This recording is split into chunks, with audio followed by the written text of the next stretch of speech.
Hello folks, welcome back to the channel. It's Wednesday and that means it's time for Satisfactory. We are going to be working, I think, a little bit on getting the first stages of our steel production up and going. Or at least maybe we'll end up doing some of the iron ahead of the steel, but we're working towards the steel, which is going towards heavy modular frames if you're familiar with the game. If you're not, it's just a very complicated part that we have to produce in order to move forward at a decent clip. One thing you might notice is different is that there's a lot more color down there in the middle of the main bus. We're going to go down and take a look at that right now, actually. We did some work on a patron and Twitch sub only stream on my Discord. It was later at night, and I wanted to try and... I had a lot of heavy thinking to do, so it was easier to kind of do like a small Discord stream. But essentially what we're doing is we're moving from what was a horizontal bus, which was what this is, which is all very tightly packed. It makes it very difficult to pull resources down. If you have belts that overlap or resources that have to come and go out of order, it becomes really quite tricky. And we run out of room real quick. So even though the belts are more spaced out with a vertical bus, we're going to go with several vertical bus kind of designs. I had the room. We do run out of room the farther into the factory we go. So we have some challenges, I'd say, ahead from a space perspective. But what we're going to do is we're going to hook all these belts up, and you'll see back here, this is what they look like when they come in. Now they won't all completely turn. These ones are turning directly into the factories because we're utilizing the entire belt to go in there. We won't always do that.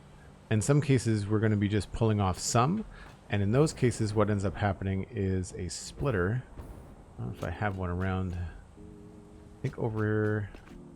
Well, here's a good example of a splitter, of a merger joining a line, just to kind of keep the flow going right. So rather than having this line go all the way out and just turn corners with the iron plates, this is the factory output, putting out iron plates. Those go down the line. So this could already have iron plates on it, and if it had room, we could join more. And so the idea is that we're going to be splitting or joining as the main bus kind of unfolds. Dan, Cosmic Obu, great to see you. I've also decided to start putting little holes for myself to fly through. This is obviously a lot easier with the hover pack.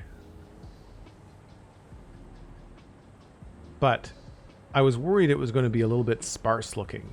However, I kind of did like a faux lineup of about half of it, and actually it looks pretty busy. So I'm quite happy with that. I think that's going to be good.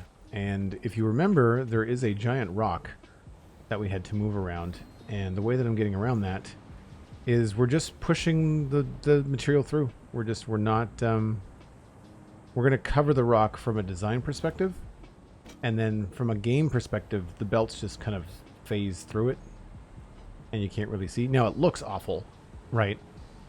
But we're going to hide this in here. We're going to cover it up. There'll be a faceplate here and a faceplate here that will determine how this all looks. So as of right now, I'm pretty happy with the progress.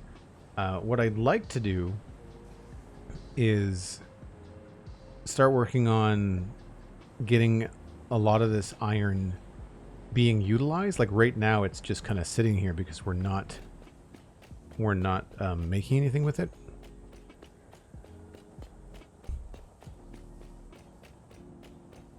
Scotsman is asking, if you're pulling off a portion of a belt, have you pondered adding a rebalancer building for the lines if you have multiple, or is it not an issue for the number of lines that you have?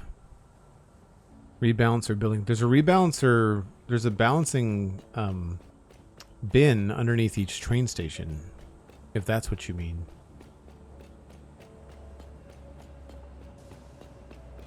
Or do you mean like rebalancing, like the amounts going into each factory? So the amounts going into each factory will just be based on the numbers that I need. I'm also at a stage in the game where I've got smart splitters, so I can do, pull in iron plates to the right and then send all overflow straight on. So the building will only pull what it needs, but I should also know what the building needs from my spreadsheets. In terms of load balancing, we've got these bins underneath each train station, so they're pulling in on 2 belts, but they're only pushing out on 1.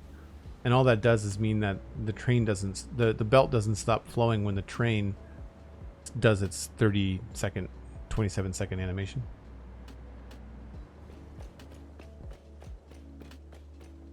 Thanks, Cosmic. Yeah, I like it too. It's good enough for now. It certainly looks sharp. We have room for another train station here and another train station at the other end. If we can get to a total of 7, then we can absolutely do that. But let's go take a look and see what we need to do to work on this iron. So this, one of these is the I don't think the train is hooked up. These 3 are the 3 that I have hooked up. No, these 3 turn into 2 belts. This 3rd belt is the train. That's the scavenger train. Okay. So it's these 2 belts on the right, and they end up being the top 2 belts. This will end up being fixed.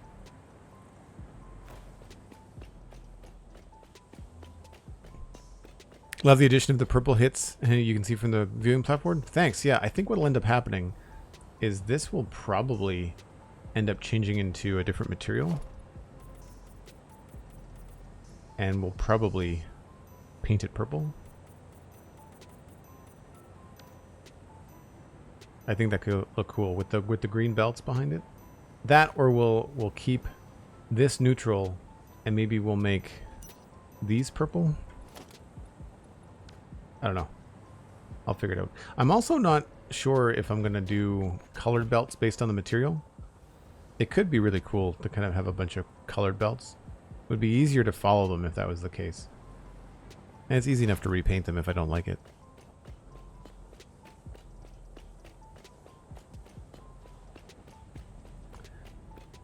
So one thing that we did, we removed a lot of the belt work that was in here because of the rebalancing on the belts. And now things go in here a lot smoother. So these 2 belts coming from Iron Miner 1 and Iron Miner 2 and 3. So on the map, that's these miners right here. 1, 2, and this one sometimes plays nice and will show up, but most of the time it doesn't. So they're coming along here and down into the main factory. And so that's all getting made into plates. So these are the 2 belts that aren't moving.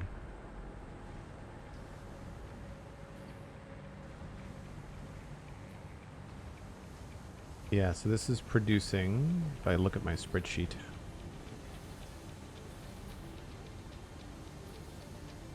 North Leg Smelting, that's where we are now. Floor 1.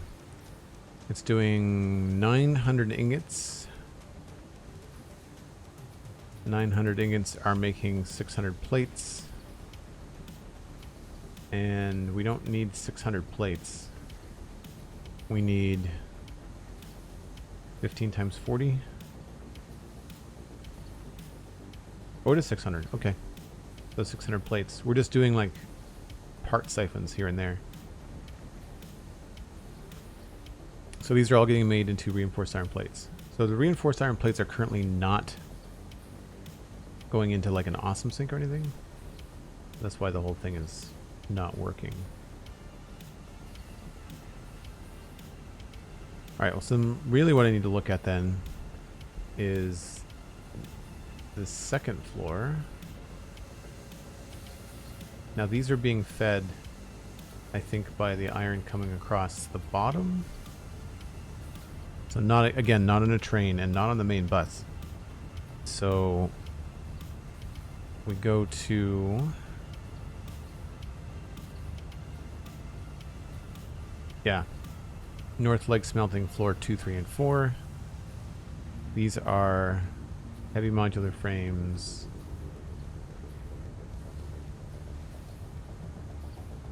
These are going to screws, rods, and I want to say looks like steel.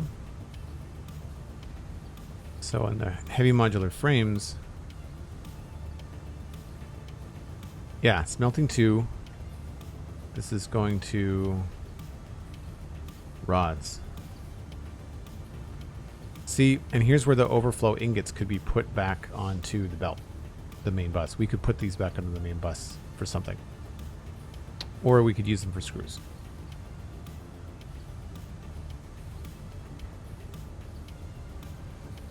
Because there's only, what, a little extra. We're going to need screws for other things.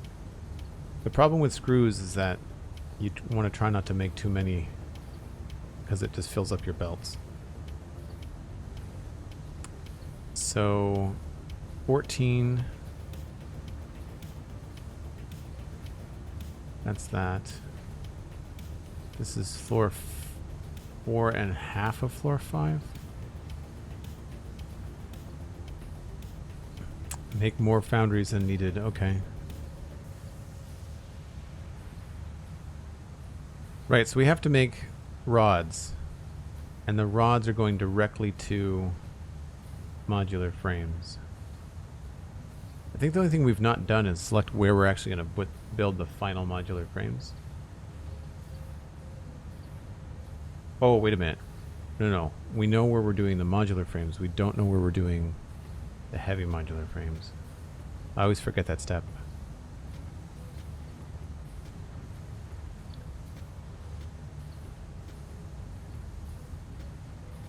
Okay.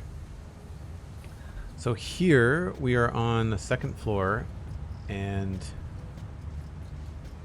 that's 3rd floor. This is heavy modular frames, constructors, cast screws. This is the rods, and we need to have 480, I think.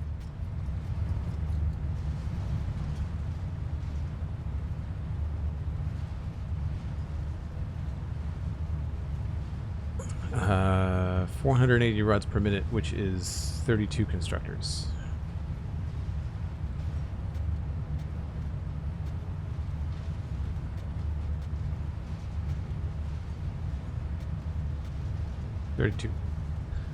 So that's 8 here, 8 there, 8 there, and 8 there. So what I think I'm going to try to do for the first time is attempt to do a blueprint, because these are going to have floor holes. And I feel like because it's contained within 3 foundations, we could probably do a blueprint for all of this.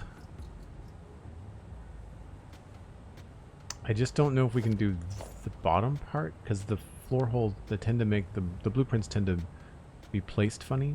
But we could do all of this, no problem. That could be really easy. The thing to do is put the blueprint designer somewhere so we can access it very easily. So I'd say we do maybe a temporary blueprint designer up here. Oh, I'm missing steel. Okay.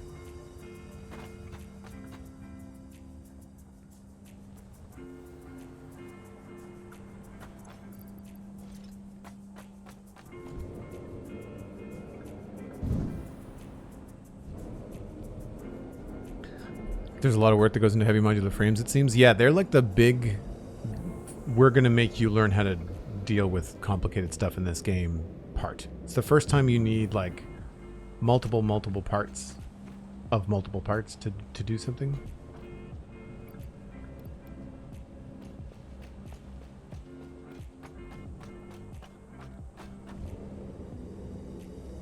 No, it's the wrong hypertube.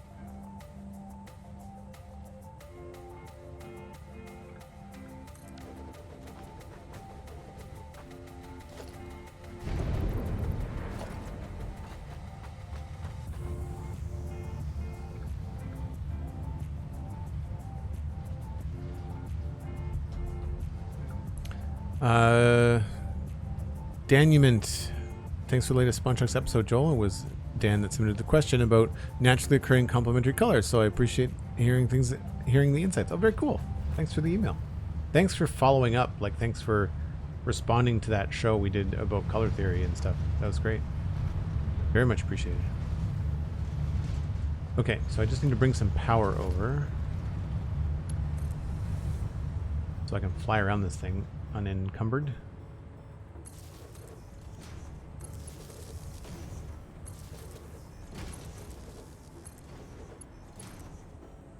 I really feel like the blueprint designer should come with its own power nodes and just allow you to fly within inside of it, you know?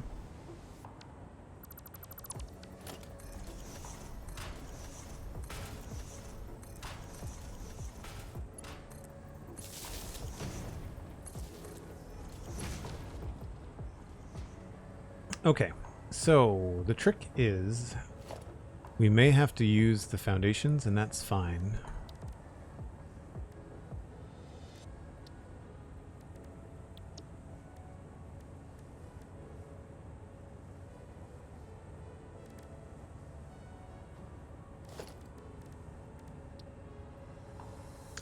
And it was 3 foundations wide, I think.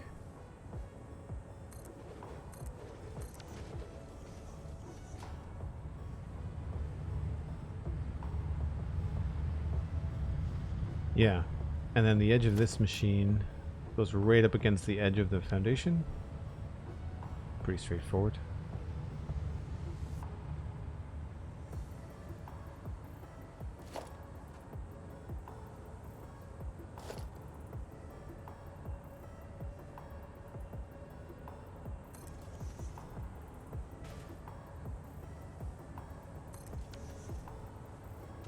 I think that's how I had it. Do they face the other way?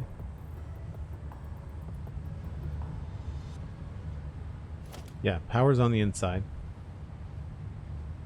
That's right. And then how much space do we have vertically here? We have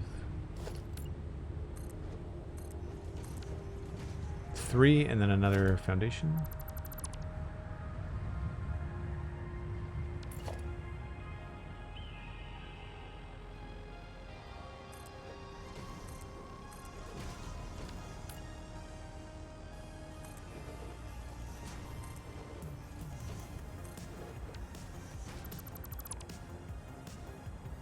Now, here's the tricky part. I'm not sure if this is going to work.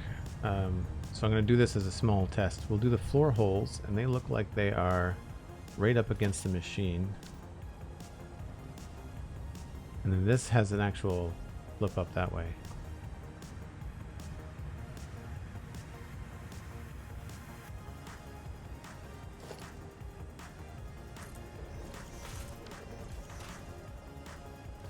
And these are producing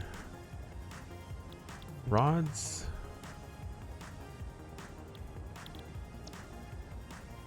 We'll change the color just in case this actually works.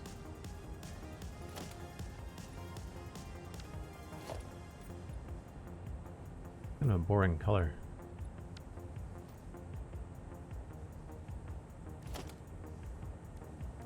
What about like, nope.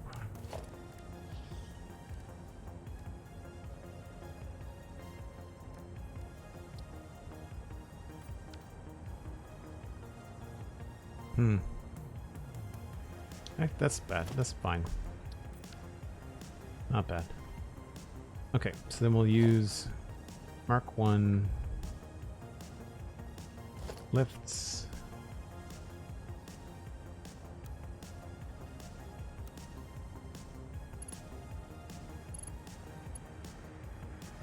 Oh, won't let me put it that there. That's annoying. Is it because it won't go through the bottom? Overlapping blueprint designer. Yeah, it's trying to put it through the bottom. Okay. So we have to do this at least a floor higher. Just, I've seen this before where it's tricky to lay this stuff out because of the way the blueprints work. Basically, if you want to do something that has something in the floor, You have to start raised. But my concern is that this isn't going to work when we go to place something.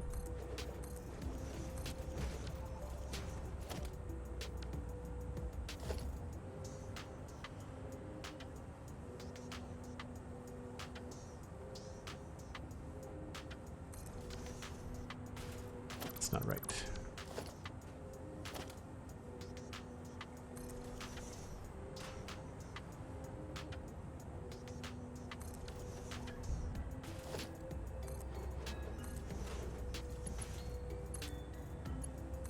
Right, so this must be sticking out just that little bit down here that wouldn't let us go through the floor of the designer.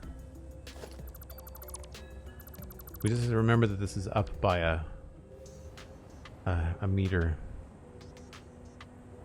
Now, that means that this has to go up by a meter.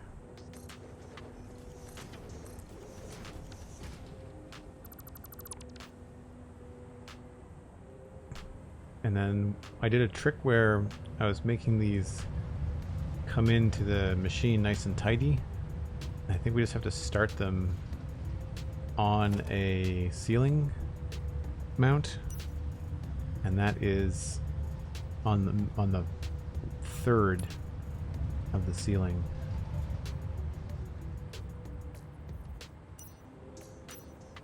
So we look at this lane right there. If I connect it there first, switch the directions, and so then it nice and tidy, we can get rid of that.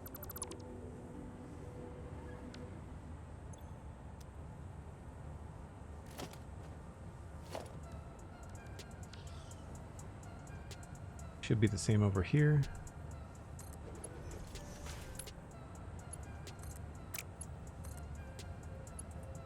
So that's the output. And then that goes to a merger. And that I think is just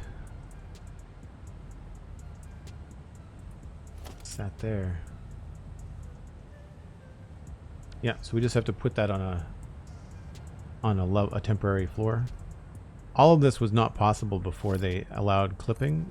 It's so cool that we have this capability now. So then I grab a merger.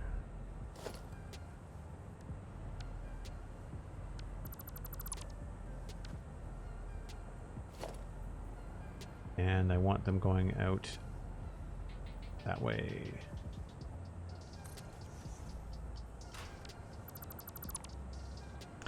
And this is just 15 a minute, so a regular belt should do. And so what you do is you design these in slices and I don't connect them here, and then we can just place them down. And I'll worry about this stuff after. I don't think I can put the bottom one on. I also want to do the power. Unfortunately, the power is asymmetrical. I really wish that they would do the machines in a way that would line up with the grid. The machines line up on a grid, and these line up on a grid, but then they put this on the model on the machine in a really weird spot. And it never lines up in like a straight line. Like you're either too far to the right or too far to the left.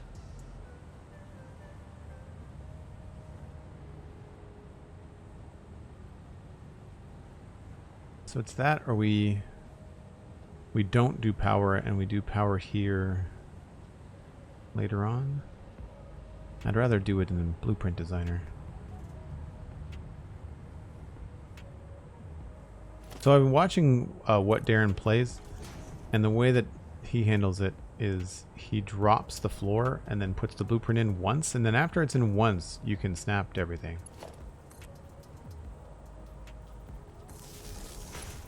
I think that's about as close as we're gonna get.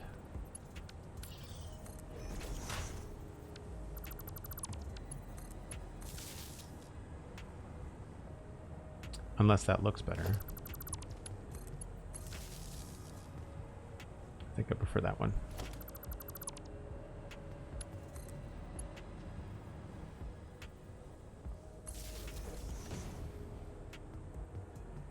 Yeah, so they're offset, but what we can do is just on this side and line up a mirror and then just connect this to that.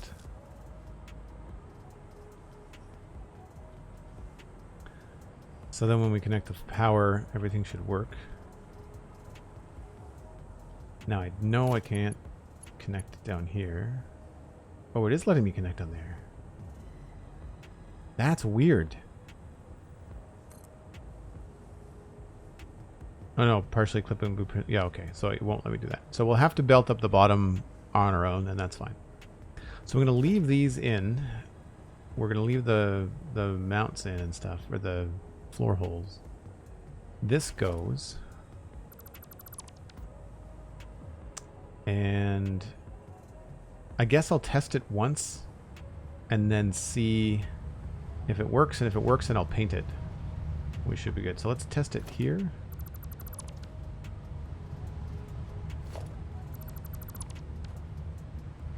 I'm going to have to temporarily just get rid of these. It'll be in our way.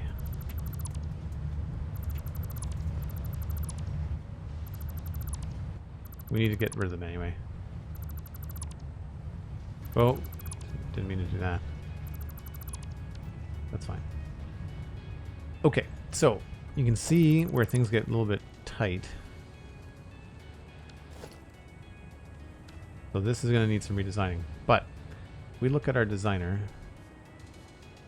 this is probably going to be wanting to be placed on a 1 meter floor. So what we have to do, I think, is actually lower this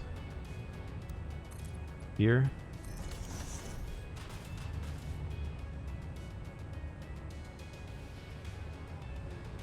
I'm gonna give myself some room here. So this is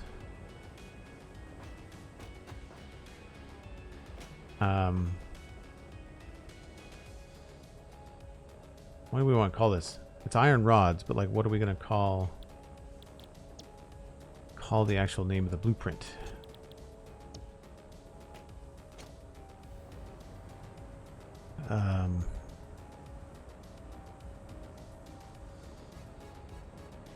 It's like they're back to back, right? So back to back blueprints or something.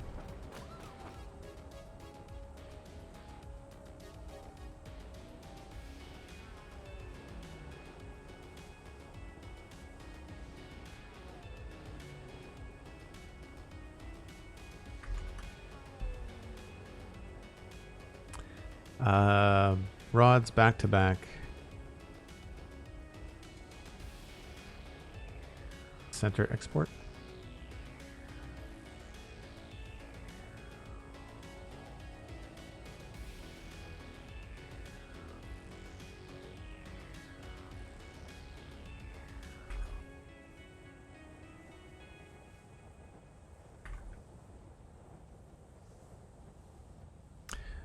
No, I missed the question from McScrewgunn. Thanks, Cosmic. Speaking of power, are the upcoming power upgrades a switch and a tower, if I recall, enough to step up for you, or perhaps assign more improvements to come? They're good for traveling long distances, right? The solution for using trains to get your power a long distance is not great, because you can't pull power from a train line. You have to pull it from a train station. So the fact that it's like something like triple or quadruple the distance for the main power line. Add in the new power line sprint that they introduced in update 7, which I still haven't figured out how to use. And you can actually travel quite quickly across great distances with power lines, which is cool. Power switch is going to be very handy.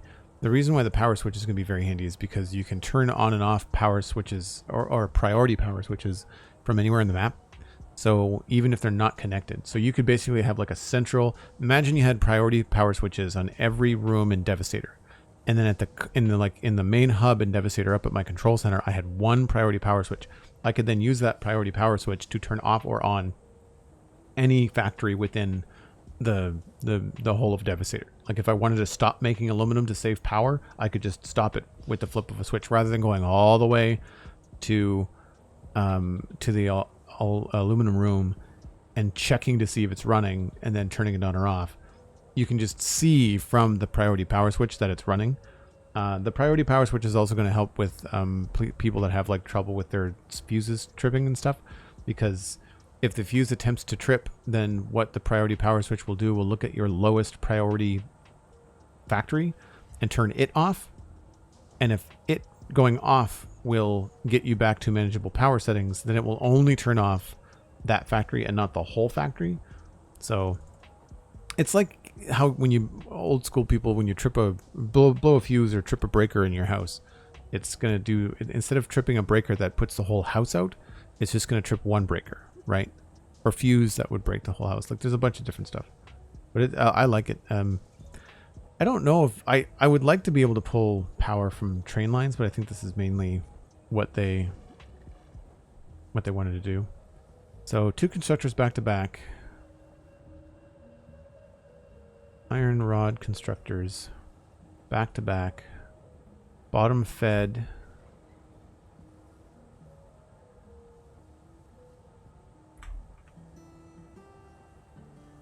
Bottom floor hole fed. Exporting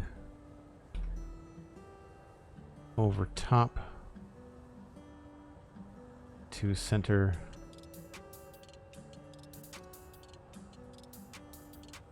Belt. Set the directory. We need a new directory.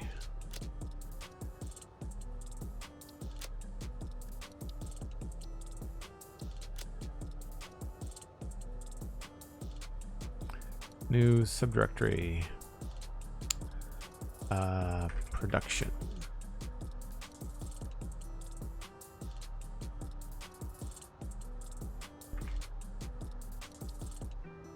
Select icon for production.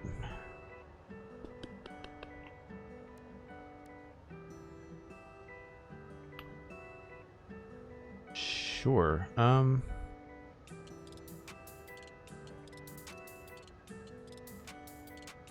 Sense. Production.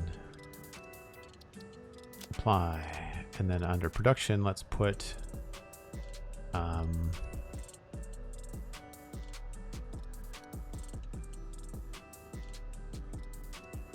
constructors. Yeah. Add blueprint here. Apply changes. Select icon. We'll go with constructors. Or do I want to do rods? Probably rods. And then I guess we'll just go with like a gray.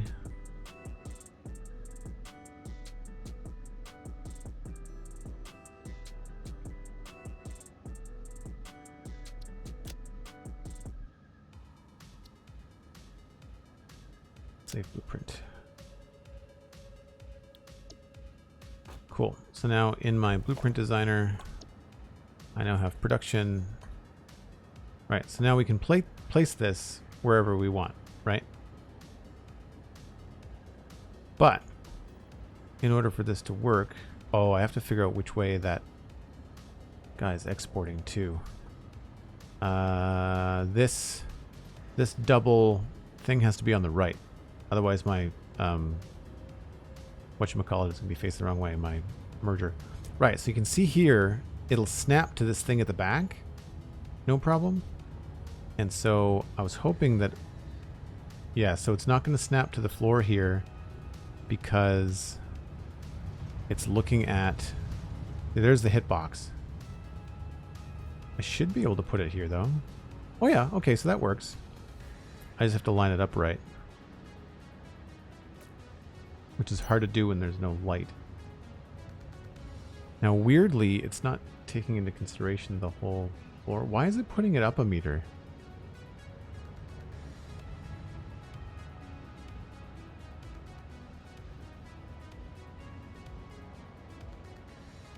Maybe you have to change it to blueprint mode?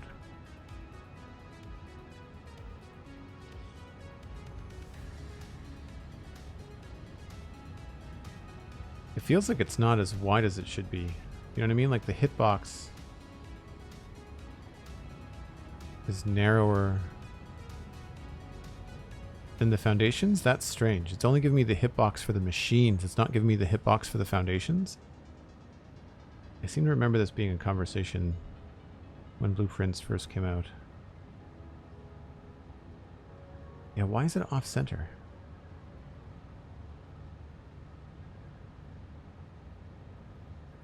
I also can't see the top of it.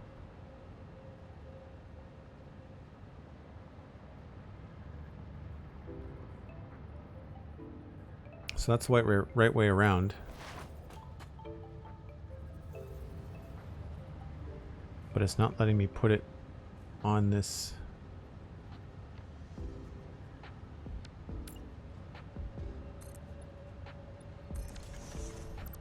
So I have to drop a thing by 2 meters, I guess?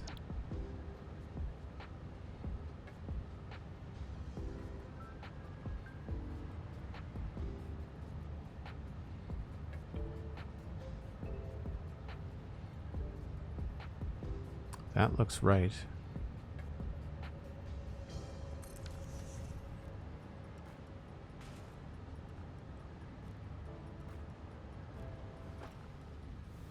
Yeah, okay, so that worked. But then after that's done now, I can just remove these. And then switch to blueprint mode on the placement. And it just lines them up. And we just bang them in, just one after the other. But it's rotated the wrong way, so you gotta be careful with that. Now that I know that it worked, and everything is lined up right. Apparently that's just a graphical bug. It'll fix when I reload the game. So I don't need this anymore. And now I can actually go paint them so that we can place them all down.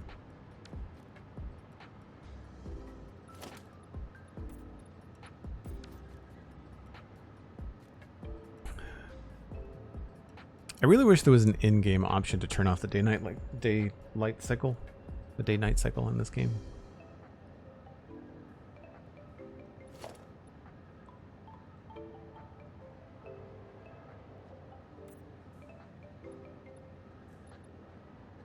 And these don't paint correctly either.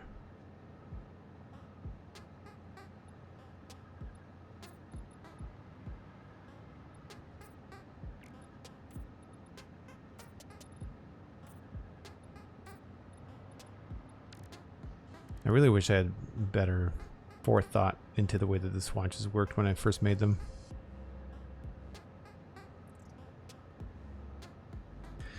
I guess at this stage with blueprints you have to weigh up if all the quirks or something with them right now or the effort of just setting up the section yourself. Well, here's the thing. I have to do this now for 32 constructors here and something like 48 constructors up here. So there's a little bit of faffing around now, but boy, does it save me a long time in the long run. And I don't have to do this again. I can load this blueprint designer up, change 1-2 things, and then save it as screws, and then just print it again, right? So there's certainly a lot of advantages to blueprints.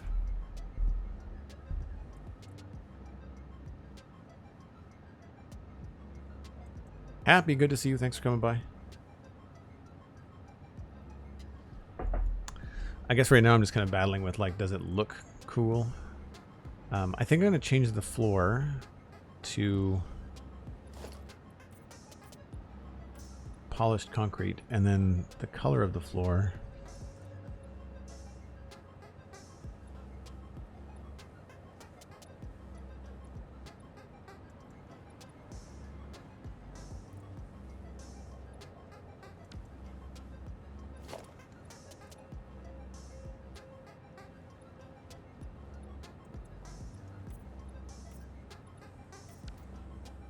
I haven't given any thought to whether we wanted to have any kind of like paint or anything like that. I don't think I do.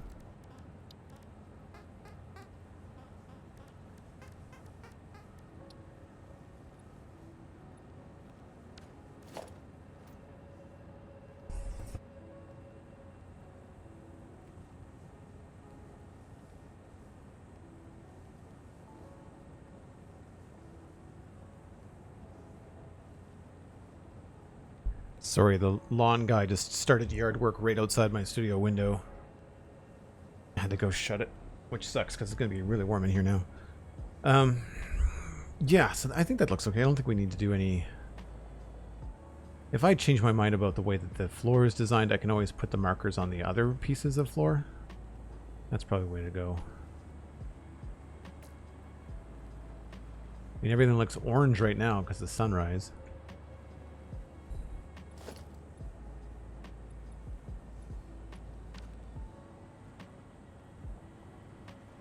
I think that's probably fine.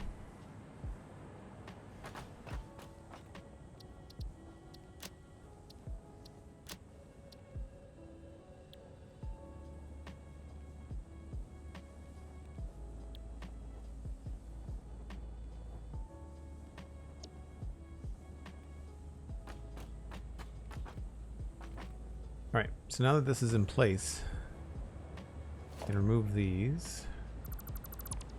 I guess I'll just leave these in place.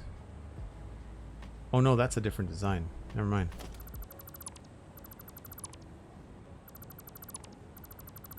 That was one of my original tries, I guess.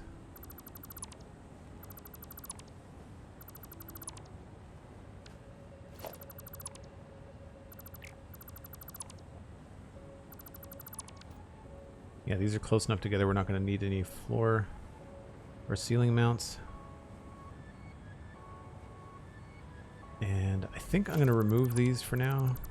Can't see that staying.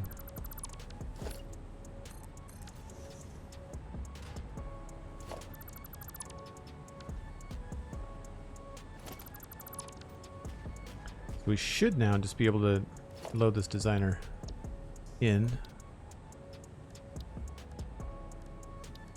I don't know why it moved it. Like, I had it at the right... Anyway.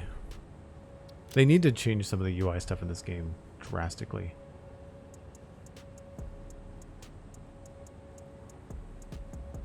Alright, so that's right. And it didn't change... No.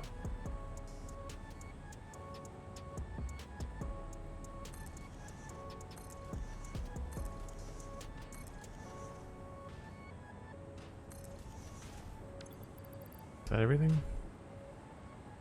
1, 2, 3, 4, 5, 6, 7. Nope, one more.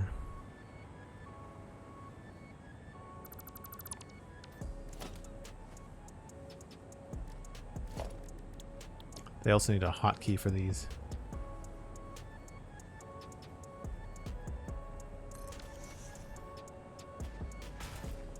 Right, now that is a fast way to lay out a factory floor, right?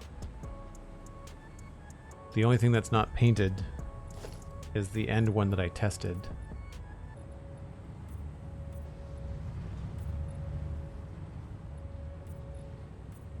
And all their recipes are in, right? Like, you don't have to do this.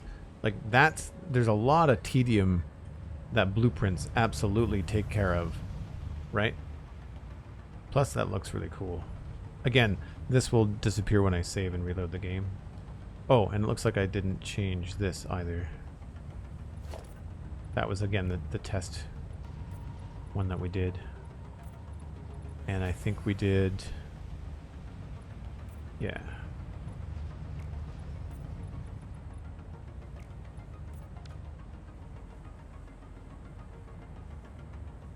Yeah, blueprint is, it takes a lot of work, but like you think about, like, once you've done this once, like, now we can do this entire floor, right? I do want to hook it up and make sure it's gonna function. So first thing is we've got 15 per minute times 16 is 240. So a Mark III belt on the way out should be all we need. I should just be able to do that to there.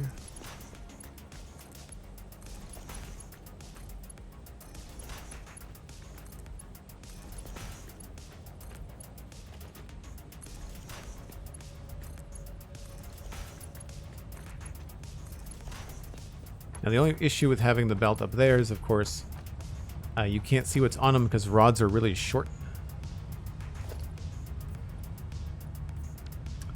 But what we'll do is we'll just put a sign up here. What did I say? That was what? 240? 240.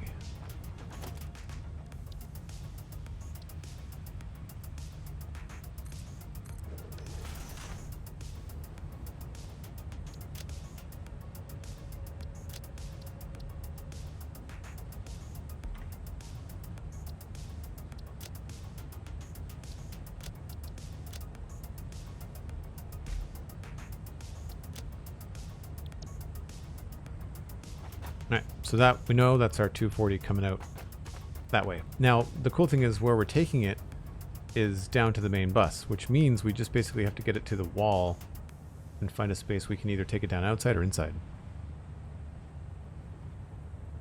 The True Profit Gaming, very quick and cool way to build. Thanks for showing me that. Hey, of course, yeah. There's really some great YouTubers out there that use blueprints like What Darren Plays and Total Eclipse or X-Clips, Total X-Clips. It's pronounced Eclipse, but Total X-Clips, I think.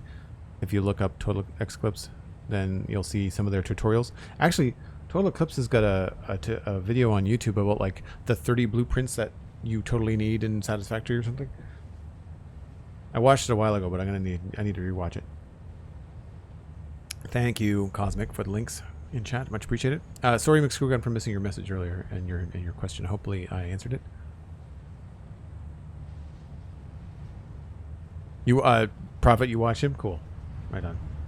Alright, so more of this temporary ingot smashing has to get removed. These are our sources, by the way. This is where all of our ingots are coming from for this particular floor.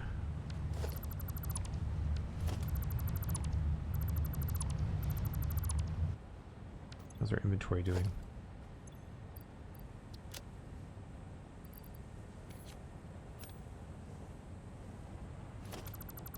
Get rid of you. Get rid of you.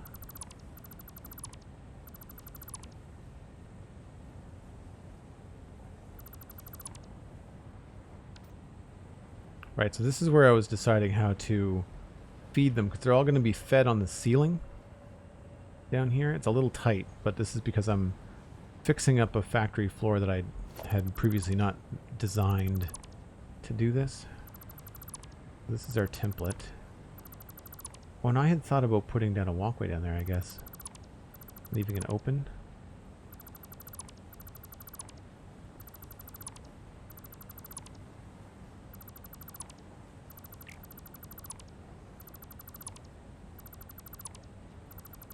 Oh, I didn't hook up the power that side either.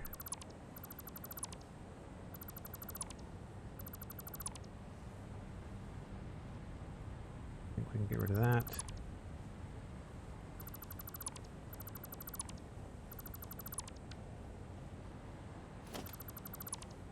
Yeah, we may want to look at doing a little bit of a walkway with an open air vent. I like this look. I think this is kind of a neat look, where you can see down to the floor below and up to the floors on the other side. So it looks like that's what I was trying to do over here.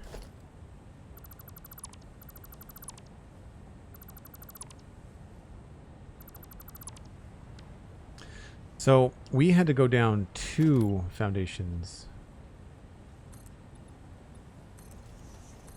for this to actually work. Got a funny feeling these are going to be in the way. I'll have to replace those later. And this all go.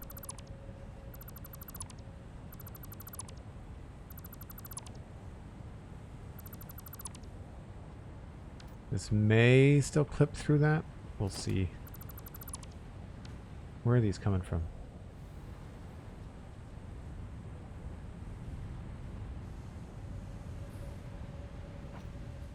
Okay. Alright, so same idea. I guess you have to kind of do some trial and error to figure out where your blueprint designer sort of like clips to things. That's the right So it's just, you have to go from green to white. You can see we've got a green line going off to the right where it's lining up with the other set. So it was lining up with that other blueprint, which means that it's in line. It's all the right color. It's facing the right way. Now that we're a little bit more confident with this,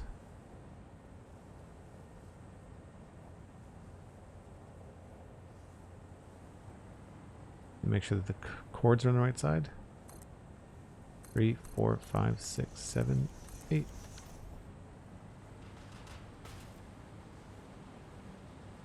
Yeah, that's sick.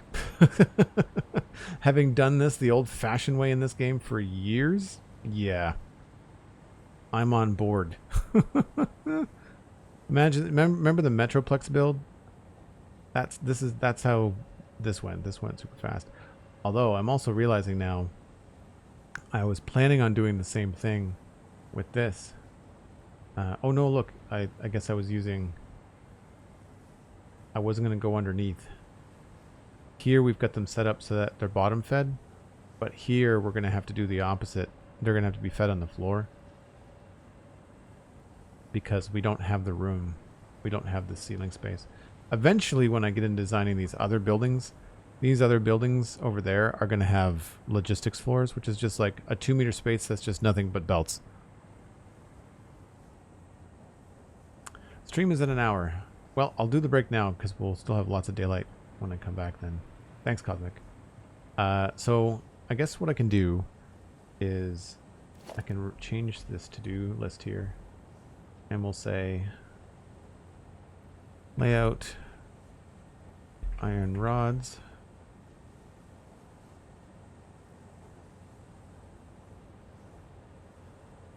And we'll say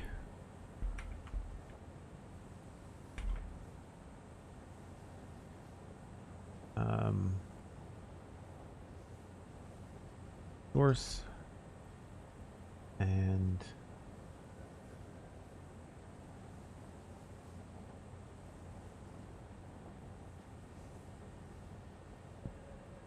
modular frames, K-steel beams. So we have no... We've also raised the Devastator platform, so that's done. Reassign Devastator train stations. Cool. So we've done the layout for rods. I guess I have to just finish belting the rods.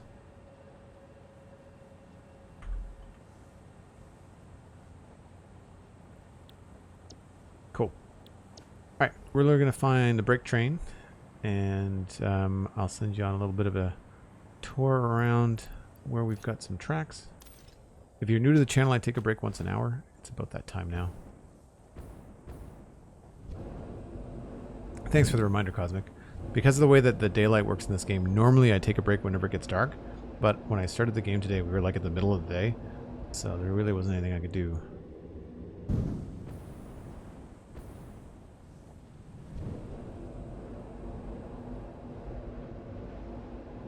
No train here? Good, there's no train here.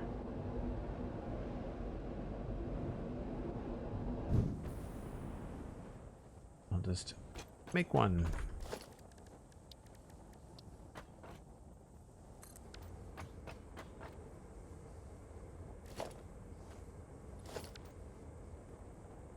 All right, let's go.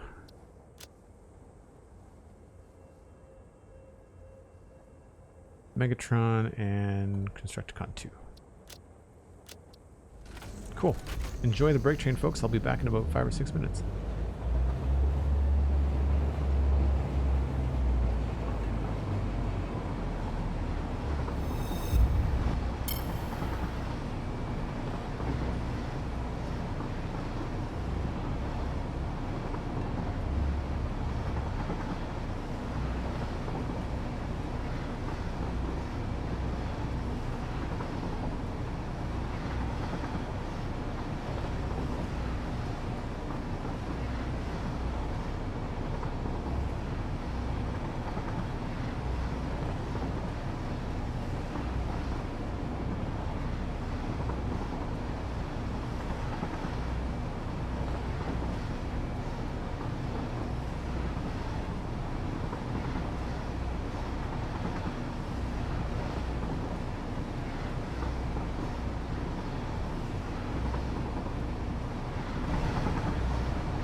Alright, let's turn off the self-driving.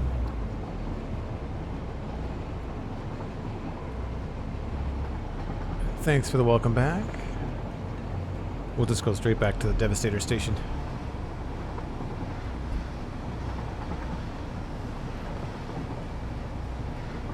Man, I went from being chilly in my studio just last week to now it's like 27 degrees in here. I try to resist as long as I can in the summertime before turning on the air conditioner, but because, like in many places of the world, inflation and power bills have gone up considerably.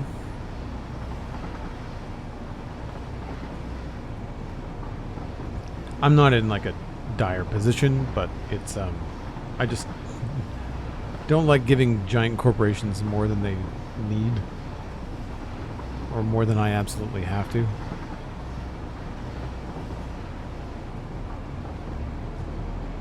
Need to fix these temporary rails too. This is old construction business.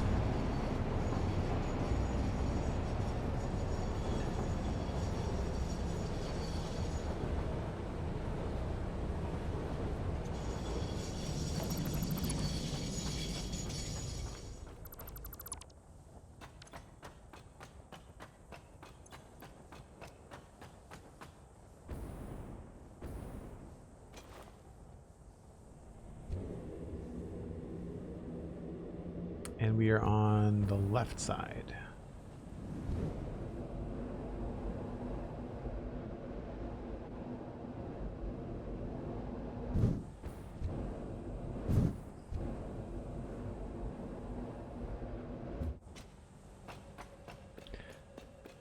Right, so we've got to think about two things. We've got to think about where the material is coming in and where we are sending the material out.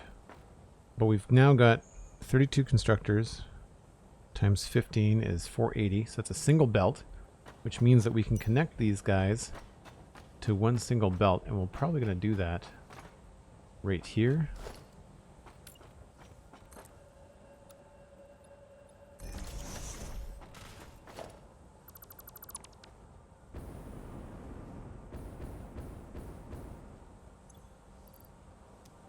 So, at least for now, we'll do merger. I also need to change my hover pack.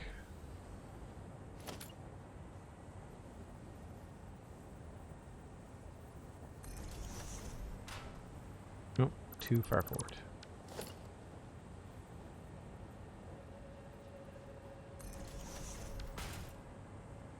So then the belt would just leave here, and it's a Mark III. And I guess we'll use some ceiling mounts for fun.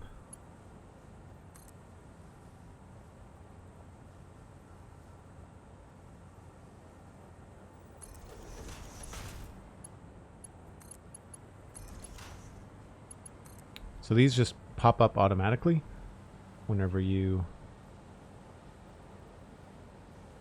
point at the ceiling. Nice that you don't have to double click, which is nice too. Right, dark, dark, dark, dark.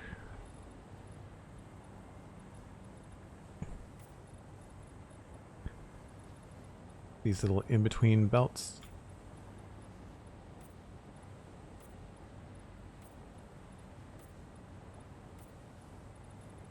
Now these ones have to be made, so what I could do is change my default swatch.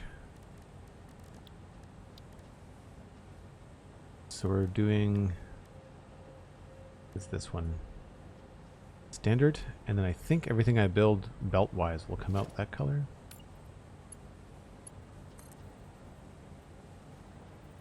Oh, is that one spun the wrong way? What's happening here?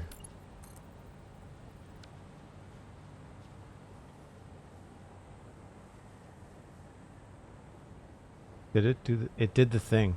It rotated them each time I placed it. It rotated it even though I checked the first one, it put every second one in the wrong position. Why does this game do this? It drives me crazy.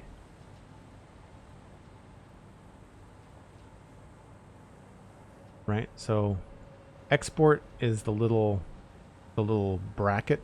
Import is the 3 lines. This one's got import on the front, output on the front. Import on the front, output on the front. Stupid. Glad I saw this before I hooked it all up. And you have to delete these things one at a time.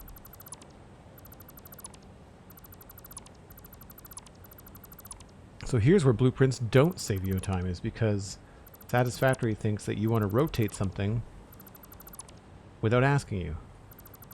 It's the dumbest mechanic. I don't know why they think it's a good idea. That's in the right position. This is the wrong position. One of the things I should do in that blueprint is put like a temporary mark, some sort of thing that I have to delete later, like a barrier or an arrow or something. Something to indicate that it's the front of something.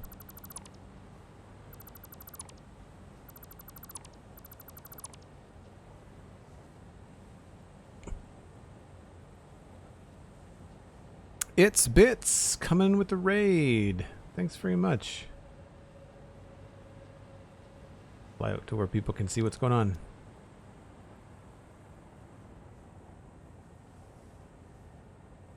Appreciate the raid. I'm assuming you were up to some Satisfactory stuff here on Twitch.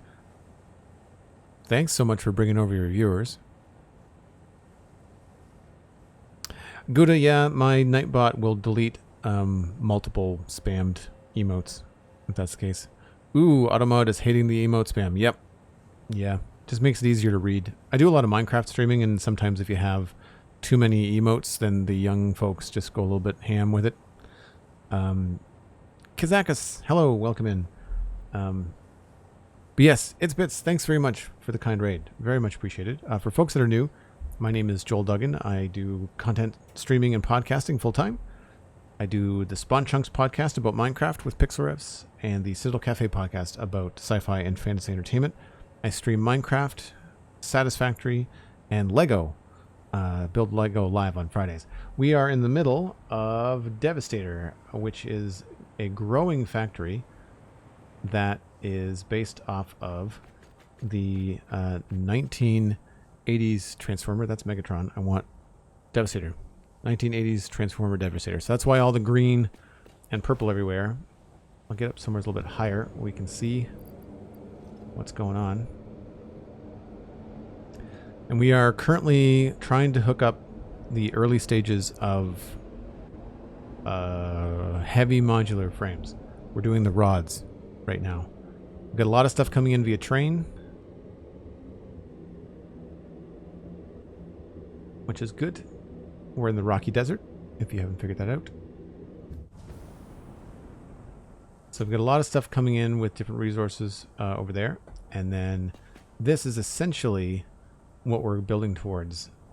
This is an old kind of concept, but kind of like where the central hub is going to be. But it's going to be kind of like a big Y shape over here.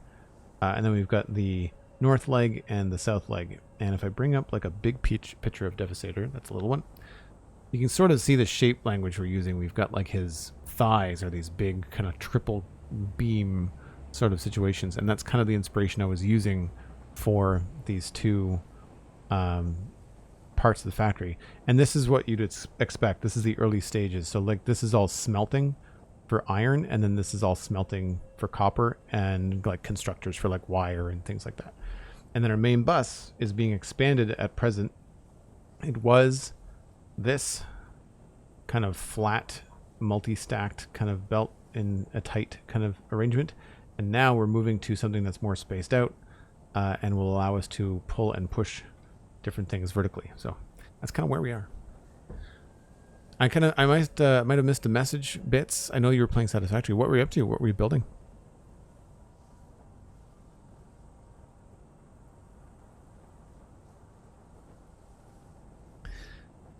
You'll catch me tuned into the Lego stream. Sounds dope. Thanks very much, Twitch Vega. It is Fridays.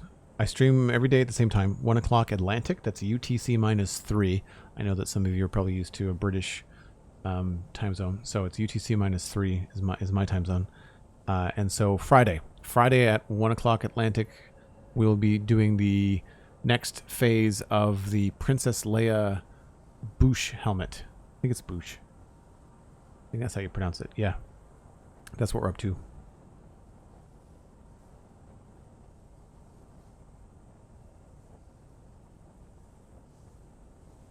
Just going to quickly scroll up in case I missed something.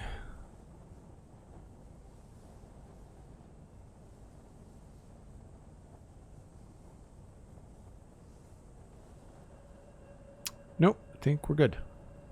Cool. Oh, Sons of the Forest and Sweet Transit. Oh, okay, so it wasn't Satisfactory. Interesting. I've heard of Sons of the Forest. I'm not familiar with Sweet Transit, though.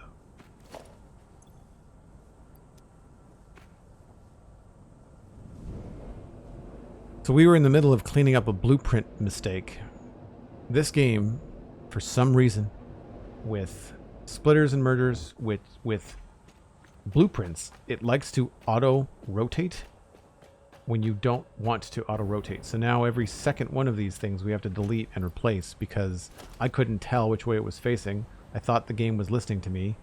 So you can see, like, output going the right way, output going the wrong way.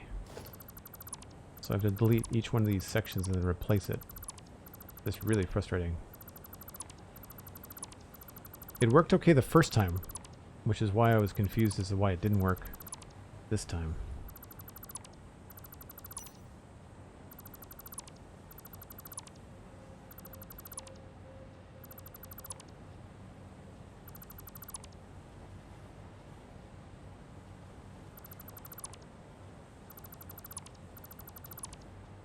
So these are bottom-fed constructors. We've got 2 bays of 16.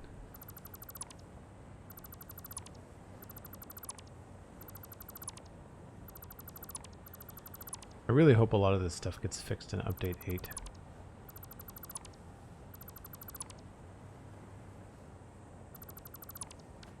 Okay, so now we should be able to come over here, queue up the blueprint, and point it in the right direction. Guess I'll just look at the splitter and see if I can...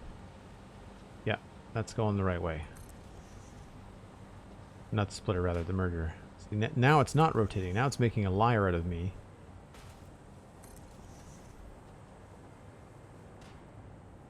And that's right. Output, output, output, output, output, output, output. Okay. Now we can hook them up.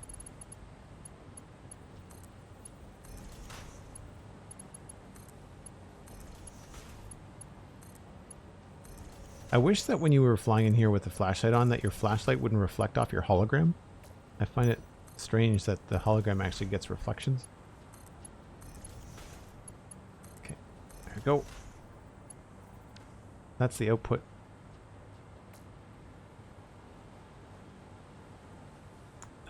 And then this is the 480. So I guess we can just copy this.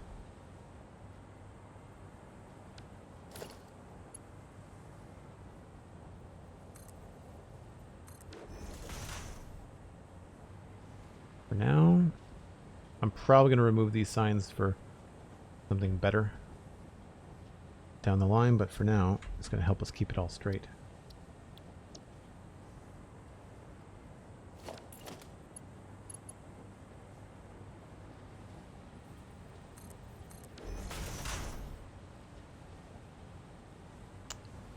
Yep. Okay. So the last thing I need to think about in this particular section is where we are exporting everything. And I want to create something, I think, on the building that's very specific for that. So right now we've got an export here for plates. And that actually lines up with that perfectly. Maybe I shouldn't merge them into the middle. Maybe I should merge them into that one. And we should have everything kind of come out the same way.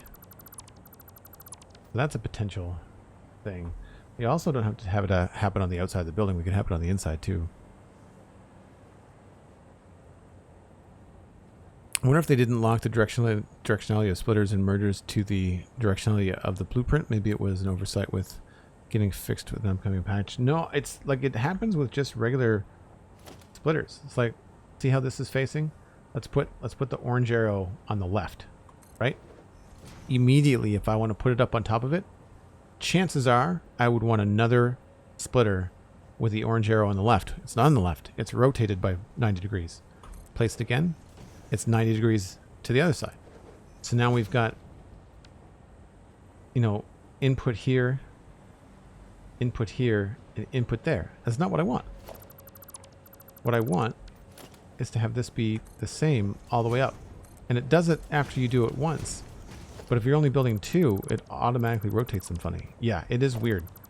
It's weird in like a bad design weird. So I really like having this space here on the floor for the kind of things that we want to do. I also think that downstairs... Right, I have not brought the wall up to create ourselves like a bit of a wall cavity here.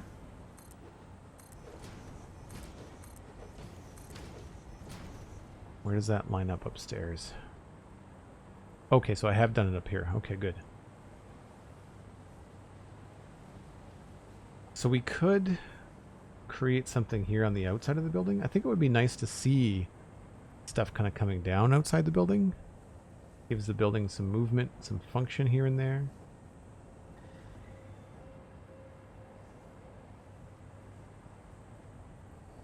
I don't think I want to create anything that protrudes and then covers this up. Like I don't want to encase this in glass or anything.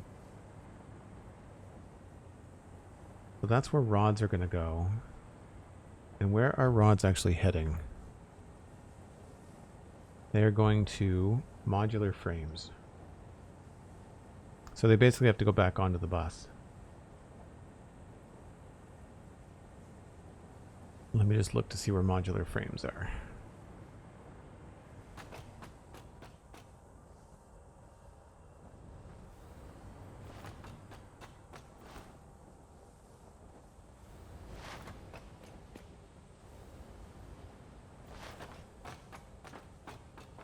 This is...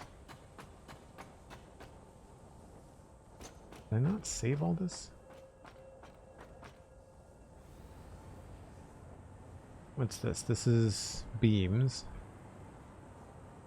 To heavy modular frame production. That's industrial beams. This is our iron, reinforced iron plates. This is our modular frames. So this is where the rods are coming to this building here.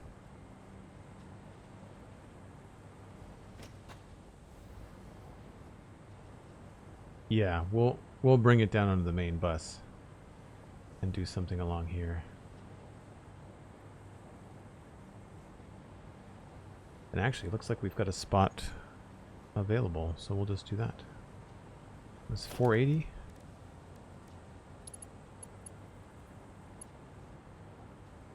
There is the plates. So we'll just do this.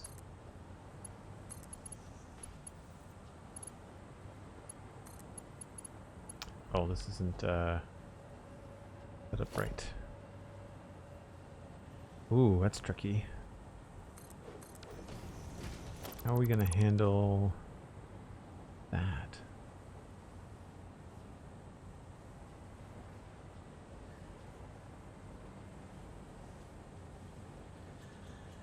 Guess I'll just worry about it a little bit later. Trying to worry about function first, fashion second. Blueprints are hugely used in the community. I'd be surprised if the devs as good as coffee missed that or simply ignored it. I still think the fact that a blueprint rotates automatically is really tedious.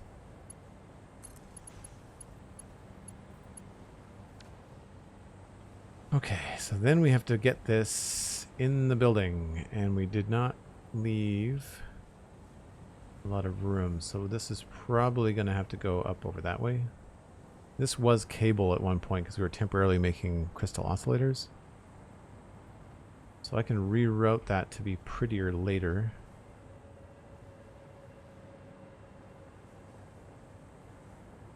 But what do these need? These need rods and screws?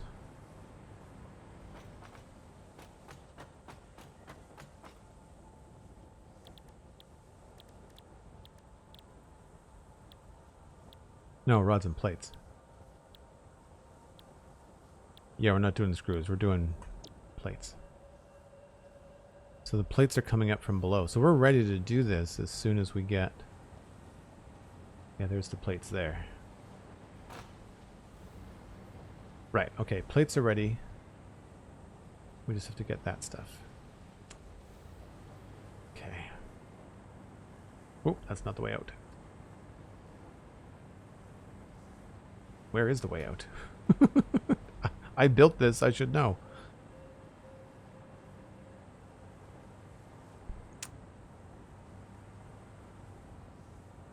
This is going to get split in two.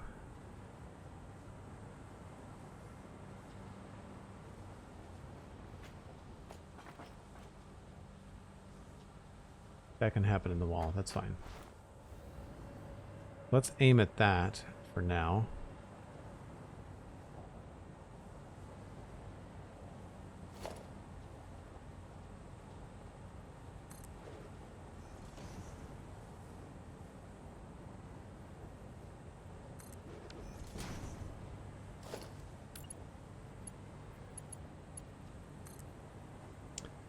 I thought that gave us more room. I guess it doesn't.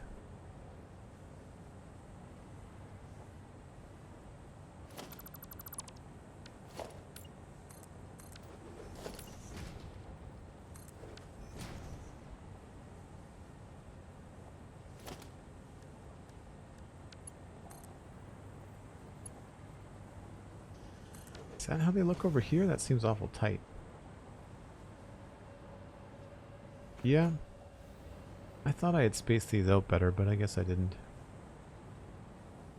I guess I was thinking more about having it go underneath here rather than through here. Probably what I was thinking.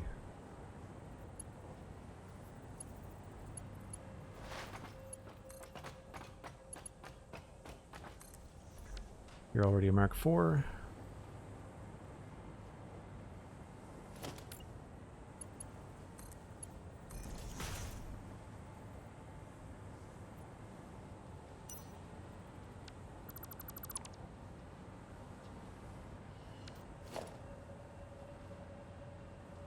Why do you have...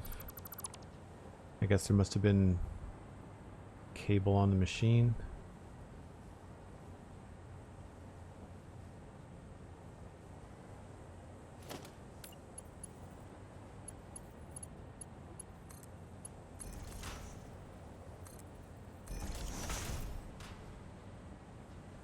There we go.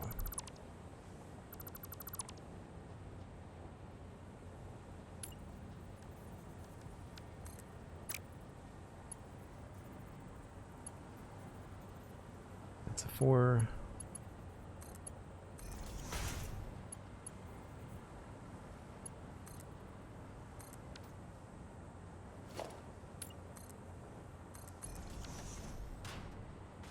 Just get the cables off. There we go.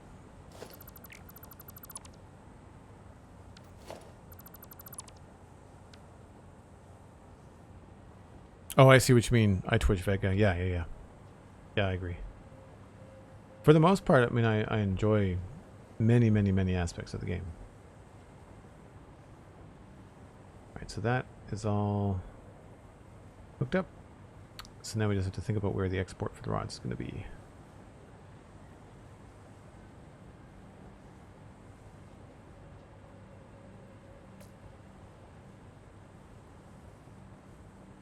And it won't be on top of that.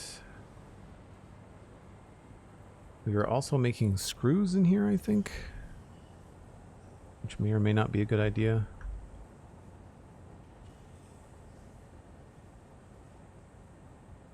Yeah.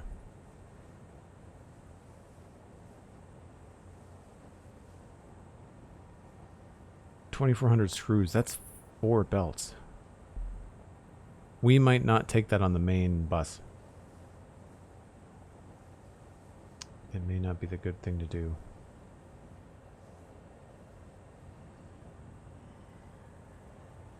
That may end up being a mistake.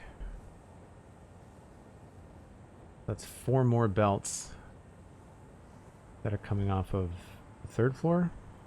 So the plan was to have constructors here making screws. I guess instead of taking it to the main bus, we could send it through the factory wall and just straight into the heavy modular frame factory.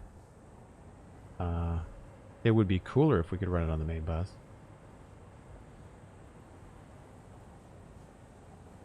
But that would take up like all of those in one go. So I guess it's easy enough to switch out once it's all in place. The other thing we could do is we have this nice little trench here. We could have the screws just kind of like traveling along on their own. Or as I mentioned, we can run them through the wall, or there's all this space underneath here. We could just run the screws to their destination that way too. All right, so I'm not worried about that. I've got the room for the screws. The question is, if we want this to look cool, I might want to come over here with something symmetrical.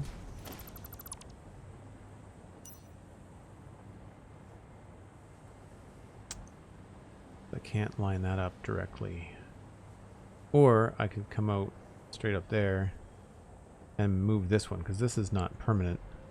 That just happens to be where it comes out.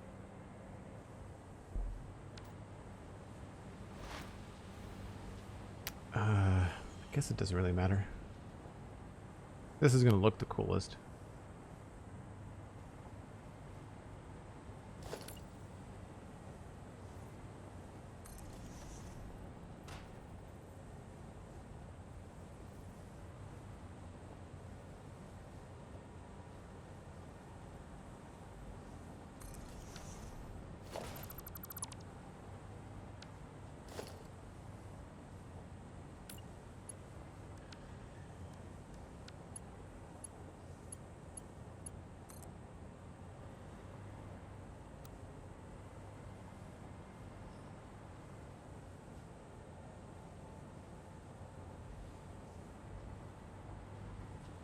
Let's 1, 2, 3, 4.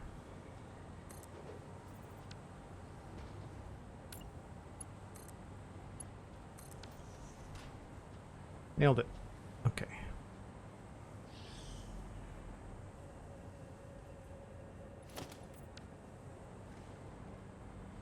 So then inside the wall, we just have to make sure we're not getting in the way of any of our staircases and stuff, so I'll have to think about where I want to put a staircase as well.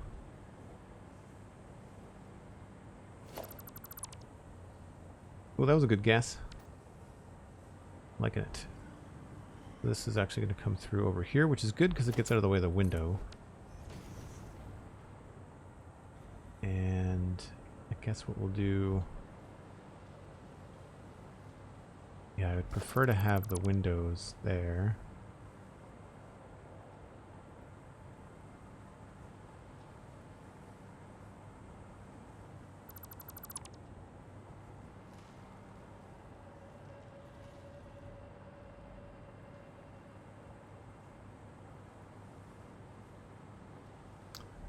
So really this could come out anywhere.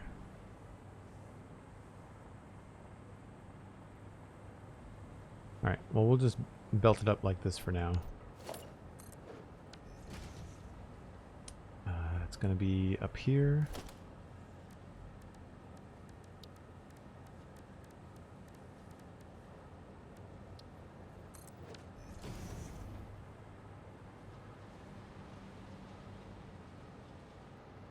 And we're going to use the ceiling.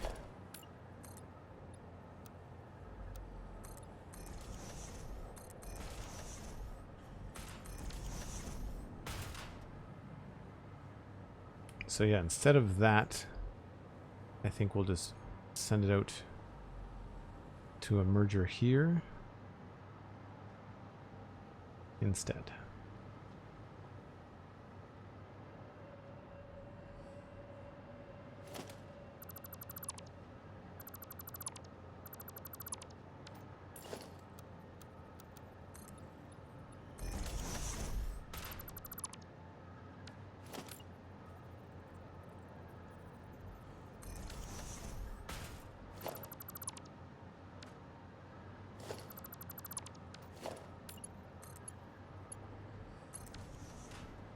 Should be nice and straight. And then this turns into a 480 belt.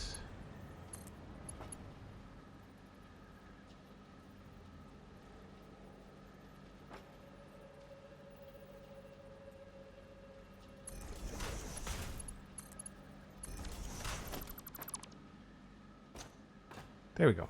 And then we can just steal the sign.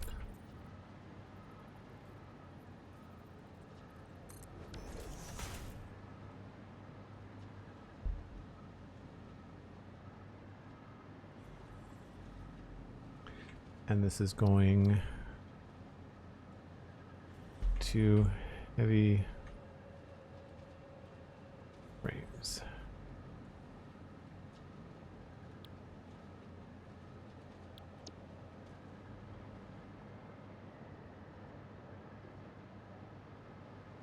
I might as well just leave the other signs where they are. It's good. Man, it is dark in here. Do you have more plans to use Blueprint Designer for anything else? Yeah, I'm going to do the same thing for these screws. We've got several bays of those, although I realize I have to move the Blueprint Designer. But I'm probably just going to save this as a second design and then just change the inputs. We're going to remove the floor hole. Although I guess if I do that, I should probably lower the whole thing so it's easier to place.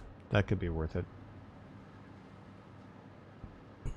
And then really anything that has like a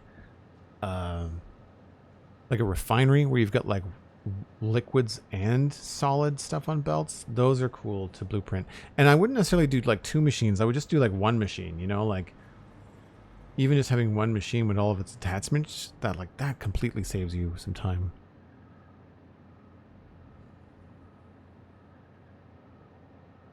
Oh, that's a good question, Cosmic. Yeah, asking folks in chat if they play Satisfactory on multiplayer servers. We're thinking about getting one going for my community. We've had it before, but it was near Christmas, so that didn't get a lot of playtime because people were busy. And I think people were trying to do like the Christmas event in Satisfactory, which is like cool, but like it kind of runs its course pretty quickly. All right, so this is going to go down here. We need Mark IV lift.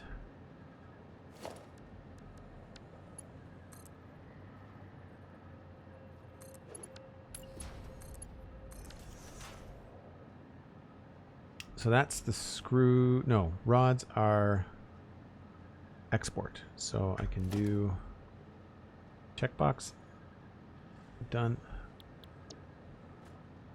And I didn't put it down on a checkbox, but I do need to power these things. Where would be a good spot to bring in the power? I guess we've already got power coming in the building here. So we'd probably line it up along here.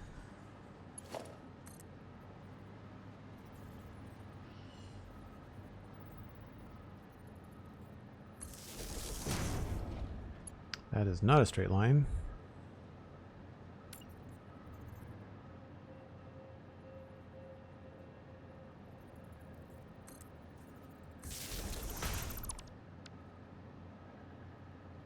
Is that a straight line?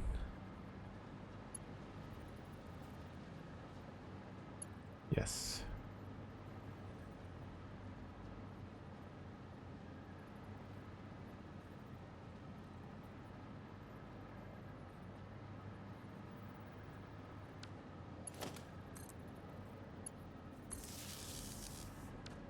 Power. So we'll just go along here. We'll only have to connect up every second one. And it should... I guess in the Blueprint Designer your power lines get straight, but then once you reload the game they droop again. It's frustrating.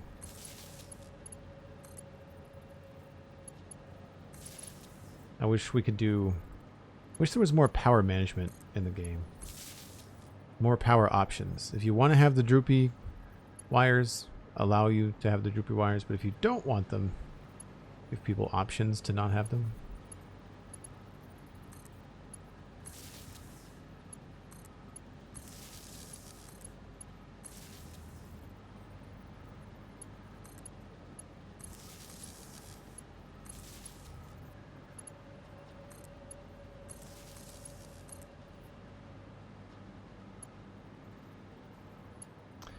I don't know if I necessarily want that here.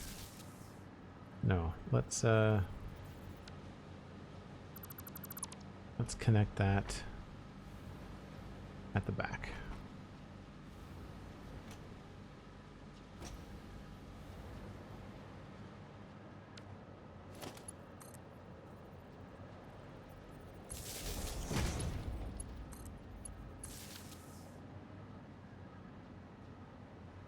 Oh, missed a connection.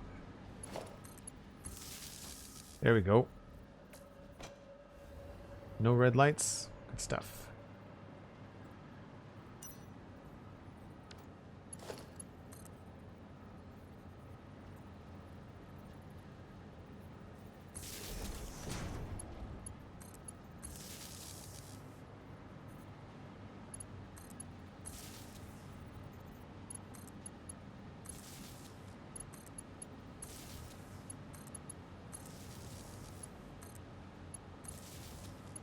Having deja vu being underneath the Megatron power platforms and hooking all those up.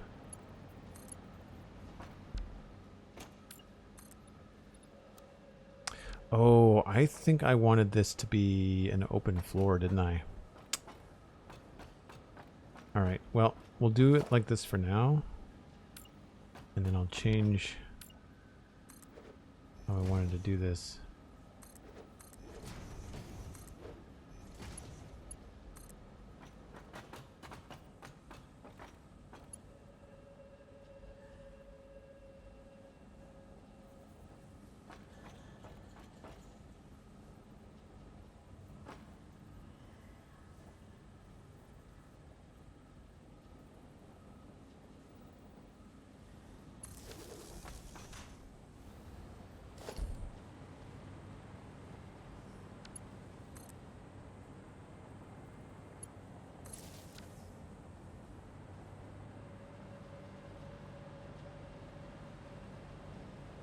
Talking of the new power tower, looks fantastic. Yeah, it's cool looking. I do wish some of the things in the game had more of a sci-fi vibe to them, but I think it's the function is there. The traverse with the new sprint in the zip lining, and the distance at which you can move power now without relying on trains. It's going to help a lot in the early game. Like whenever you get that unlocked, it's going to make your life a lot easier. No red lights to speak of. Power's hooked up, so now all we have to do is hook up the actual material coming in, and that's going to be downstairs. It's actually coming in from there, I think. Yeah. So I had to delete a couple of these things. We'll have to fix that.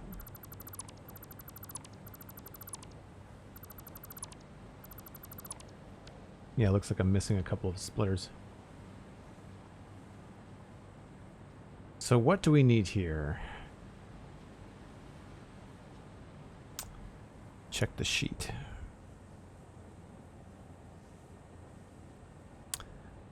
We're on rods. So we've got 480 ingots going in, but we still have an overflow of 120 ingots. I feel like I can use those to maybe make some personal things. Like right now, we've got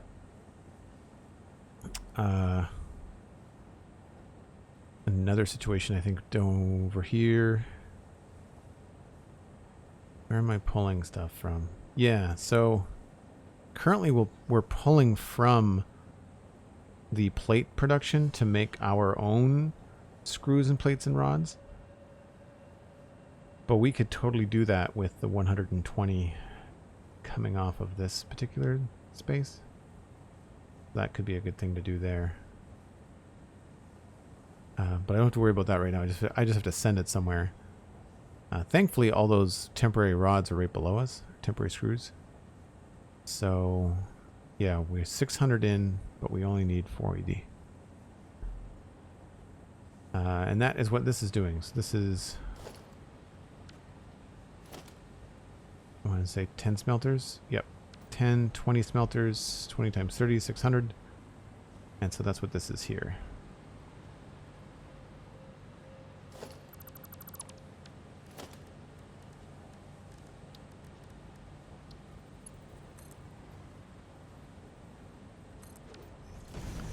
That is going to be our input there. So that's 600, and it's dividing into 300 and 300. This 300 is going into 150 and 150. I don't know why there was a splitter there.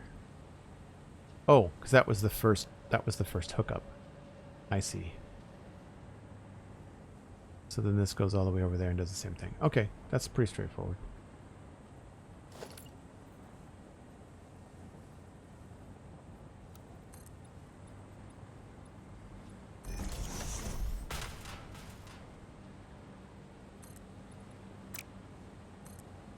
We just unfortunately have to build like a temporary floor here to have everything stick to it.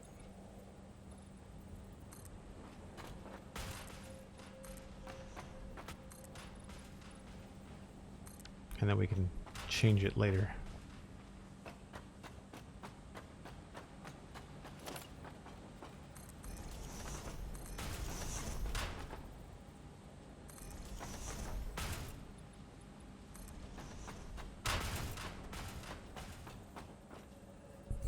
Update 9, the non-droopy update. Nice.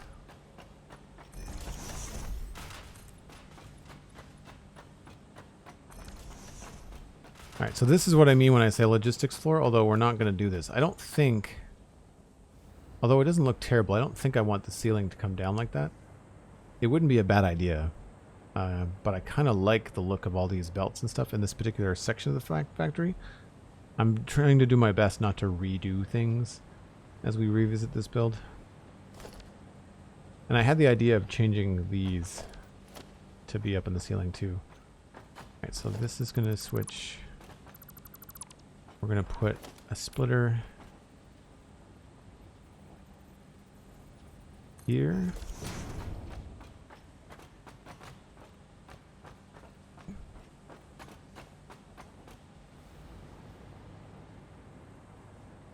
And I feel like this is probably meant to be connected in a little bit of a better way. I don't know if I can make that cleaner or not.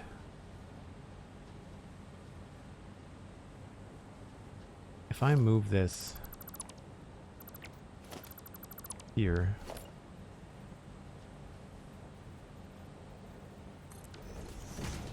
that won't connect nicely.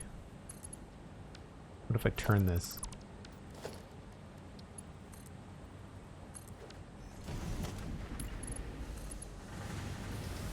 That goes nicely. That's a bit straighter.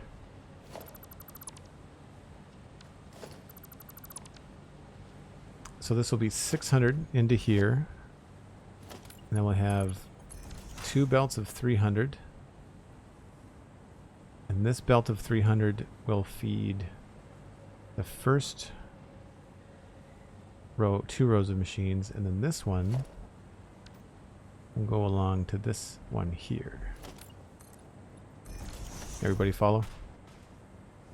Let me know if you have any questions. I don't want to glaze over stuff if there happens to be somebody new. This won't need to be here though. This can be farther along. So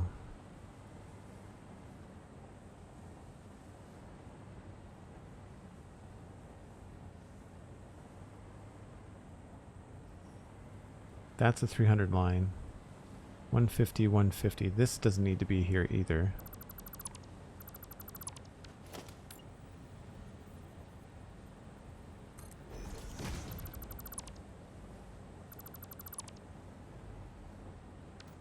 This will just come along to here.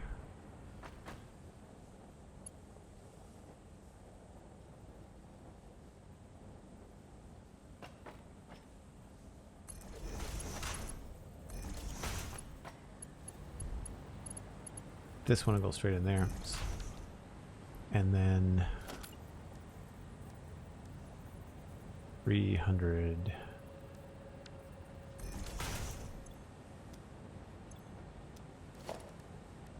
Yep. So 5 into 4. And then the other one of these. 1, 2, 3, 4, 5, 6. So we can put the splitter here.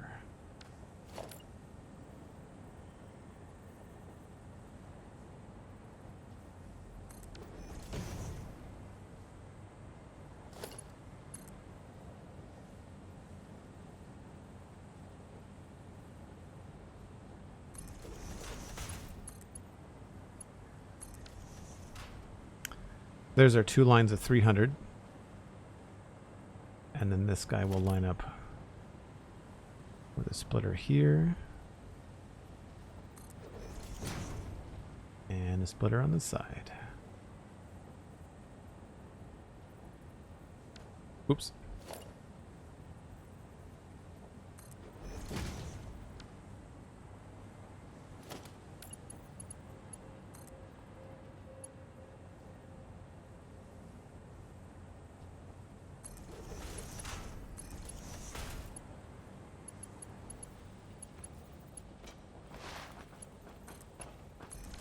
Cool.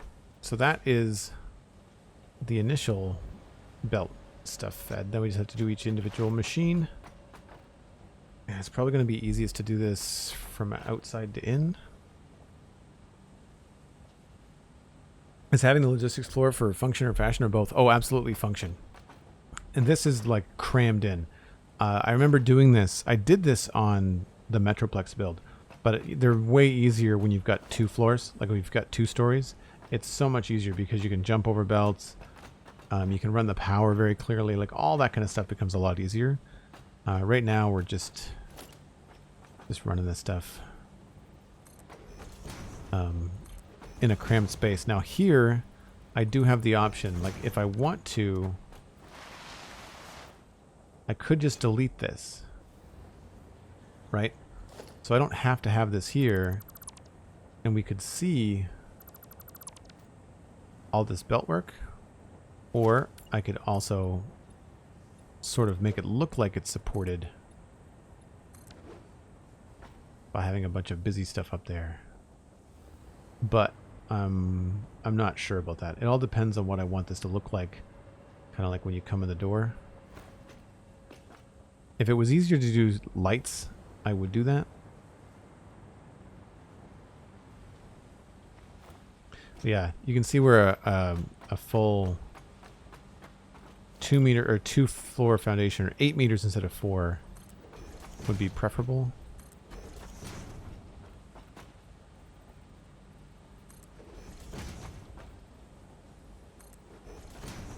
And the nice thing about having a different floor texture up top is, like, you know right when you get to the end. So the thing to do with these is these are all Mark 1 because they only take in so much. Sorry for all the very bright flashy lights. When you're doing something in the dark in this game, it can be a little bit hard. Now I guess I could have made this a lot easier in terms of the number of belts I had to place. But right now what I've done is I've made myself... I'm going to have to place some belts. If I move these in closer, like instead of lining this guy up here in the middle of the foundation, if I lined him up tighter, like this,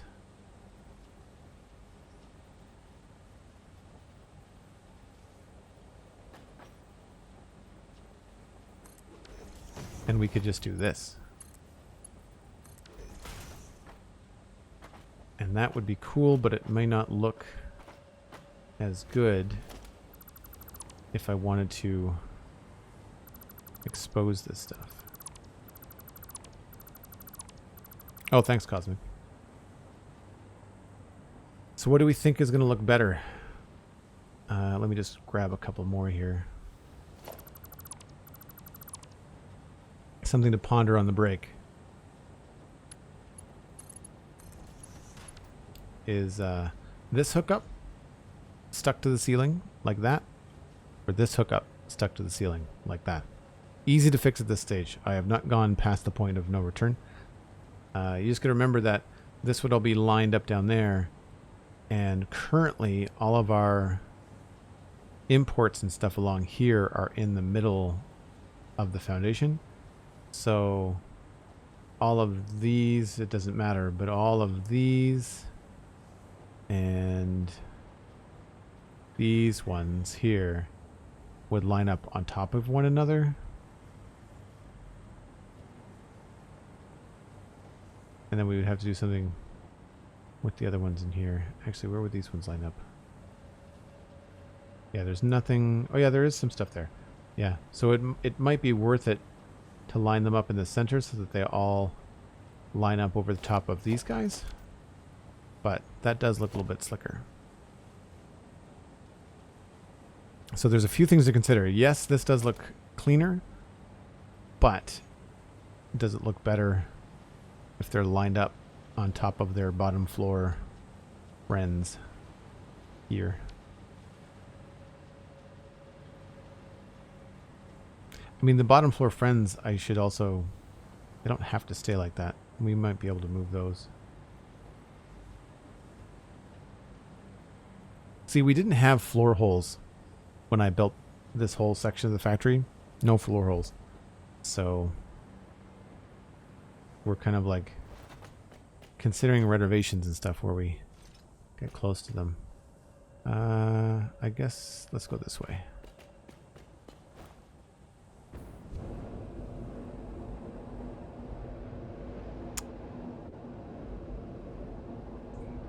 Tell the dead. Welcome in.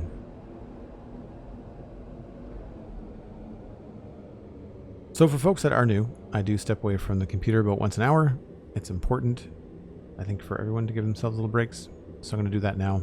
I'll be back in about 5 or 6 minutes. Gives you a chance to refresh your coffee or your drink or your water, whatever. Maybe tell a friend that I'm live. And we're going to throw down a break train and chase Scavenger out of the station.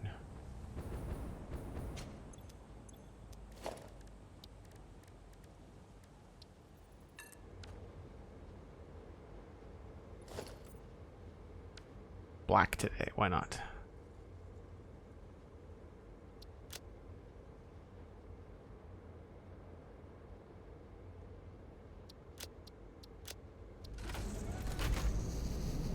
Cool. I'll be back in about 5 or 6 minutes.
Alright, looks like we'll just ride the train for a bit until we get back to the main area.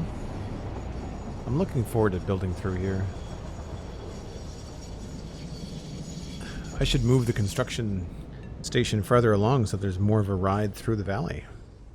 Simrian, thanks very much. Cosmic, thank you. Cal, sorry I didn't see you come in, Cal. Hope you're doing well.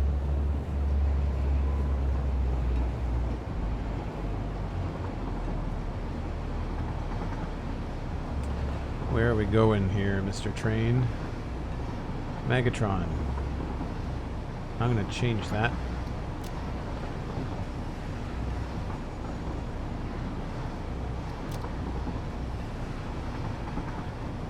We won't be able to get all the way there, and the train should stop. I've got a train in the station. That's fine.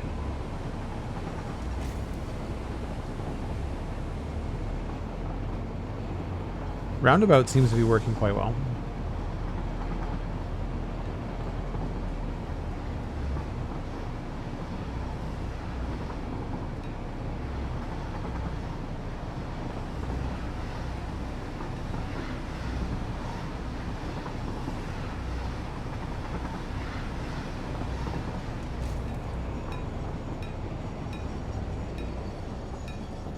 I like the dings.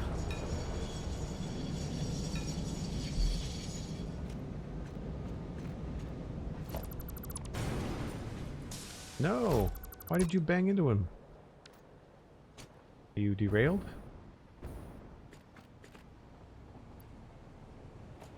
I think he's okay.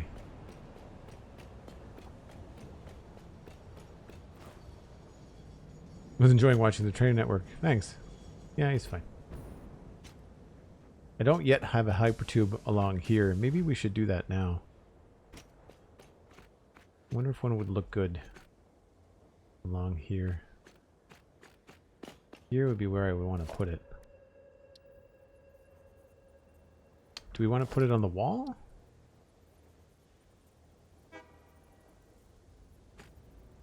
That seems like a cool idea.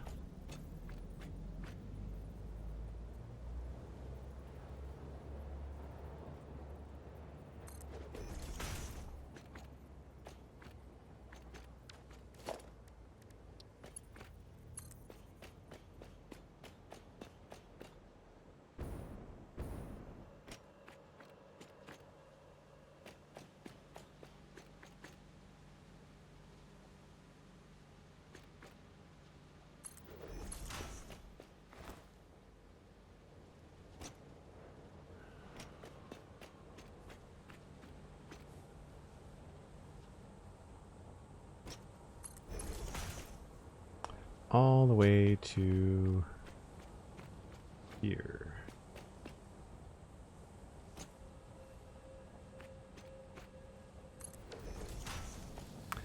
And then we need hypertube entrance.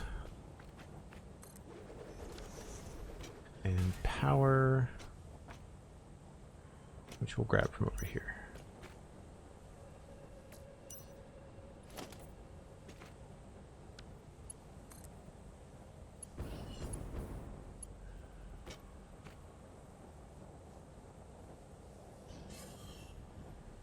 Can't put power on the bottom of those? That's weird. Okay. I guess we'll do a poll.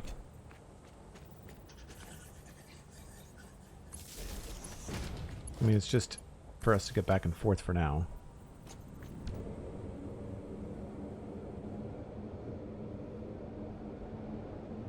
I've just kicked my infrastructure in the backside. I'm retrofitting power switches to my factories ahead of priority switches in Update 8. That's smart.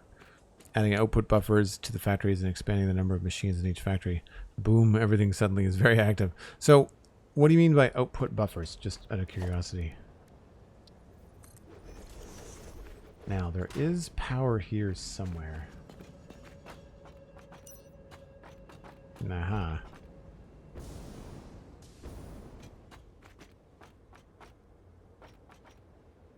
I put that on the seam. I put that on the seam like a smart cookie. I feel like my POV is like super close today and I don't know why.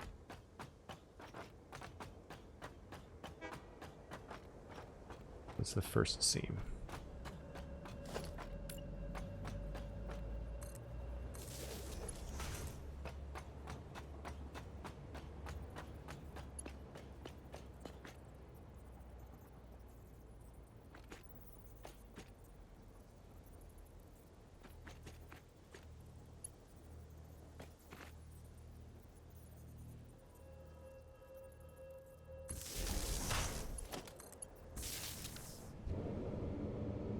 At least we don't have to run this whole thing now.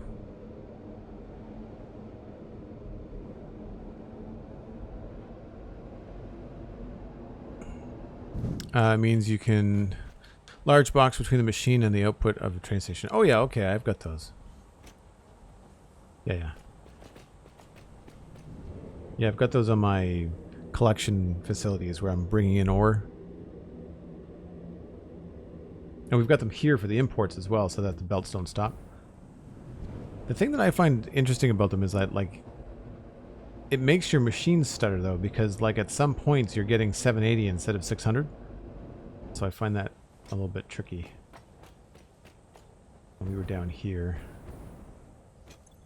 I need my hover pack.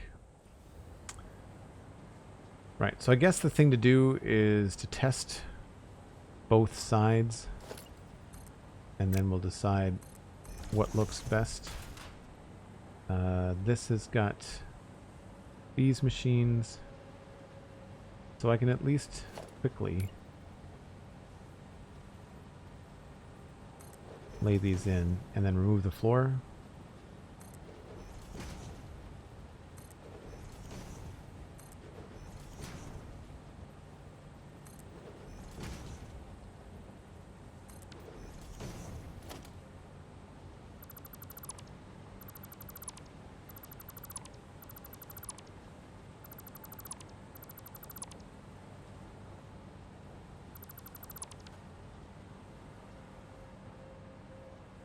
I guess, you know, when they're all in a row, it doesn't feel that bad.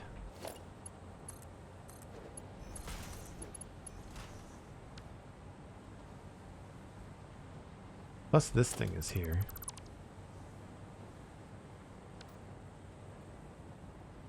And then the other one, if I wanted to line the other ones up, it would be these ones on the right side.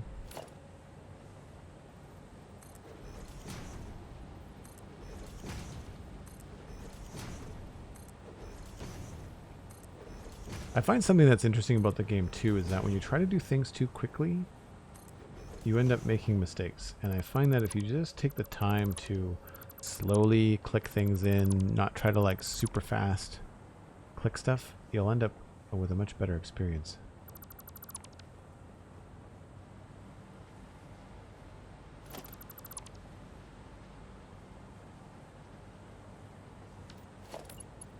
So these ones I'll put in a few of the ones with the belts.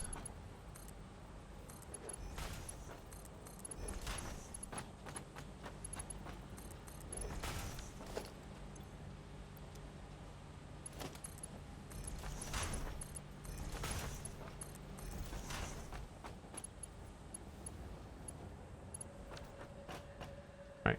So from down here, that's what it looks like stacked. I guess the main thing that's the issue is that the machines upstairs... Oh no, they do line up exactly. Did I get those wrong? Right, that one's off. These last two are off, so forget those two. I was like, this doesn't look right.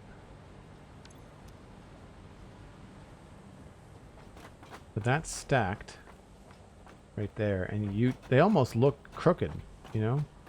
Whereas these ones, you know that they're off.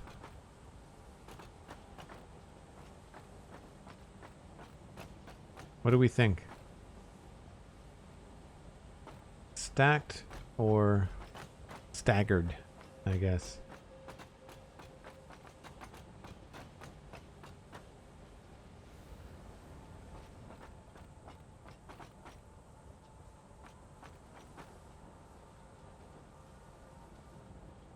You can't really tell.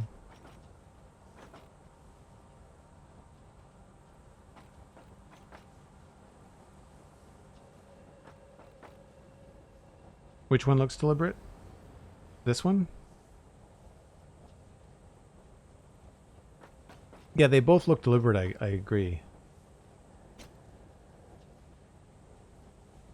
I'm inclined to go with this one without the belts. That's my go-to. They are going to be different colors too. These are going to be the dark, and then I think these are going to end up being light gray. If I say both look good, will your eye twitch? Because they both look good. Nice. All right, let's go with the closer one, I guess.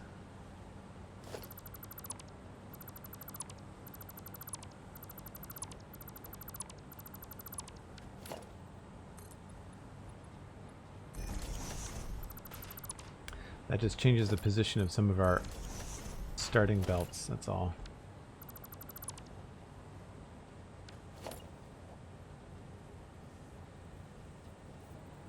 That is on the edge.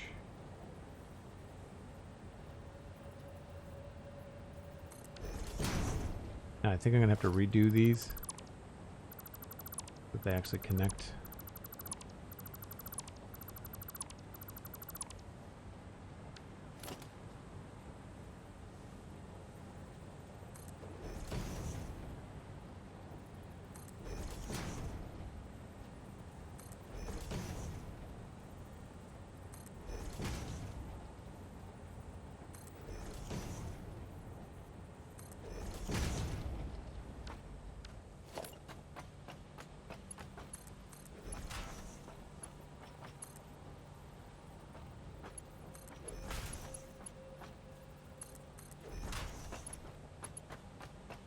That's 1, 2, 3, 4, 5, 6, 7, and 8.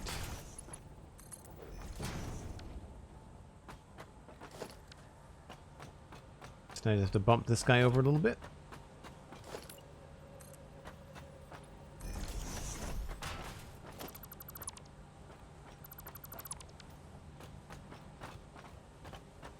One, 2, 3, 4, 5, 6, 7. Yeah.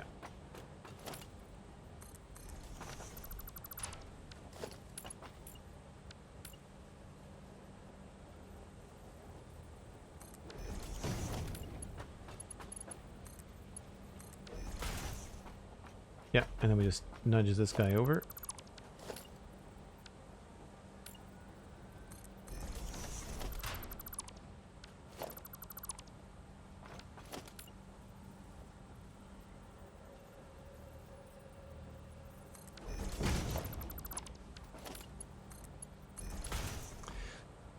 And then this should stay the same.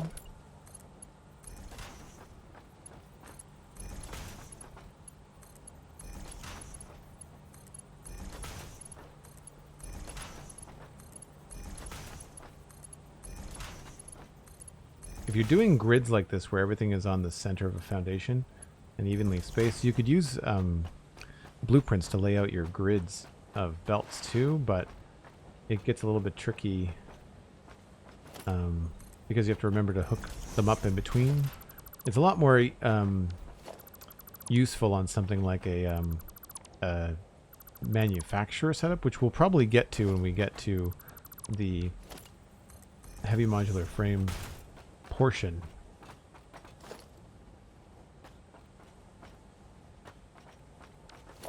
All right, so you have to go here.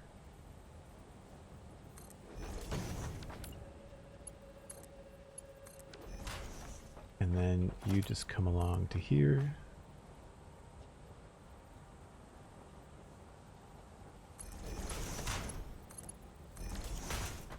And that is this area done. Or this section of machines.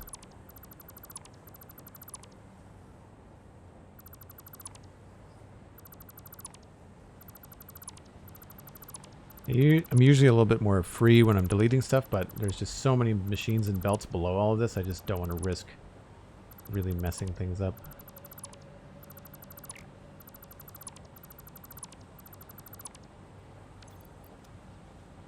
So that is what 10 of them all look like. Strung together.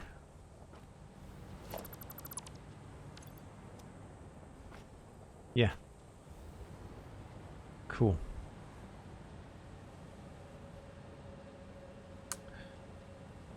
Are you evolving your design? Yes. Yeah. Yeah, we just blueprinted a bunch of these. Well, the machines that all this stuff is destined for are these here. We had a blueprint auto-rotate on us earlier, which caused some pain, but like this took us a few minutes in the designer to figure out, but then like putting it down once we got it sorted was like lightning fast. Super great.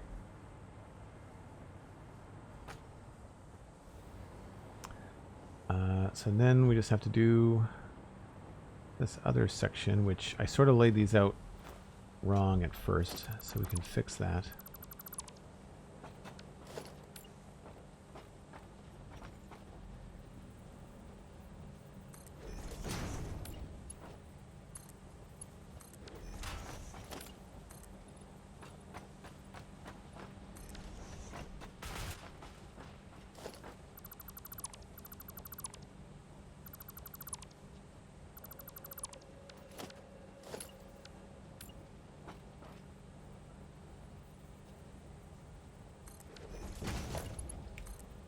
So there's our two model inputs, and now we just have to change the position of this master splitter. We should be good. Yep. And that probably doesn't have to change. Oh, yes, it does.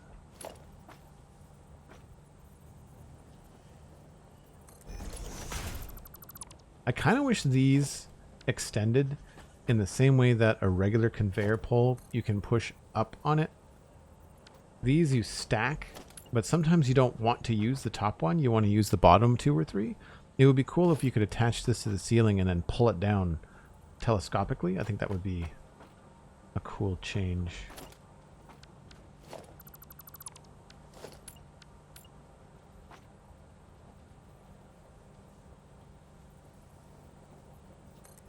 I think that's the way that we want it.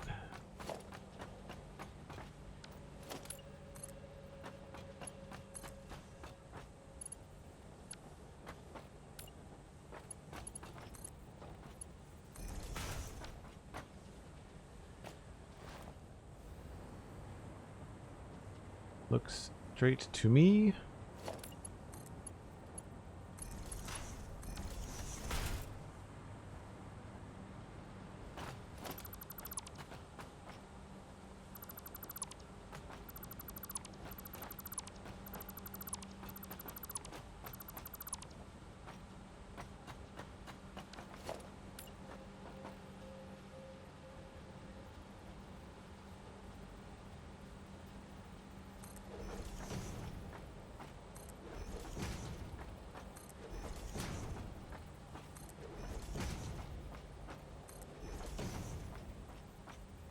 Don't remember where the back of this stops. I would say right there.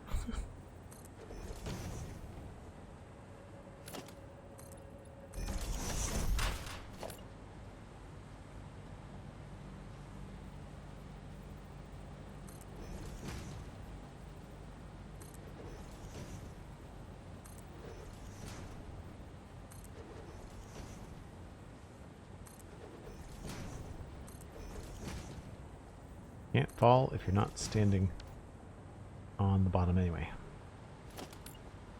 Yeah, this is I like doing this because it really gives your inputs a nice clean look. I mean, minus the crazy UI that's happening right now, but it's also like several dozen less belts you have to press and place.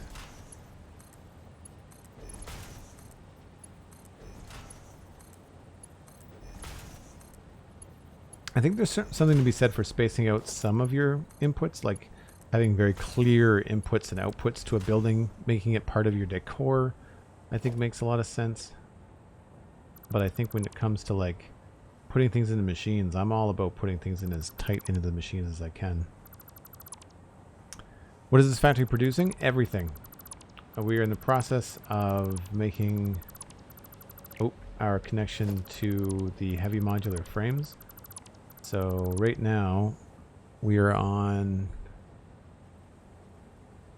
the midsection here. So we've hooked up everything to do the stitched iron plates, and they are belted towards the assembler, the modular frames.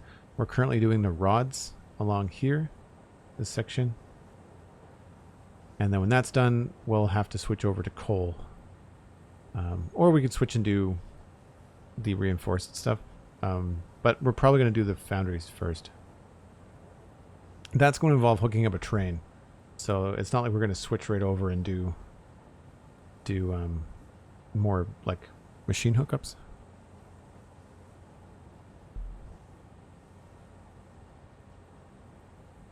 Left and right-handed for blueprints, that's smart too.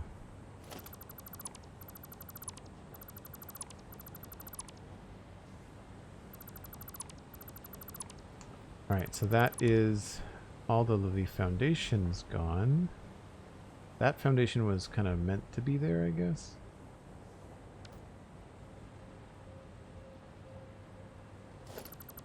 Maybe we'll just remove all this.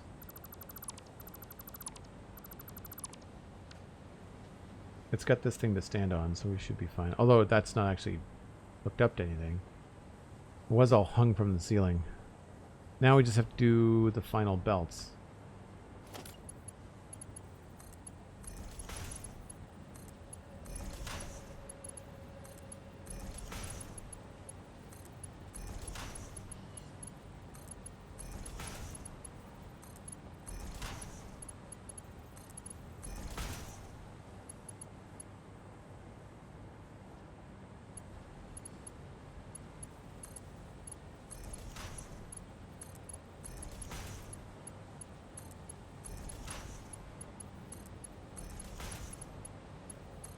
It's always a little bit weird when you know that the belt is going to the right, but you're hooking it up from right to left.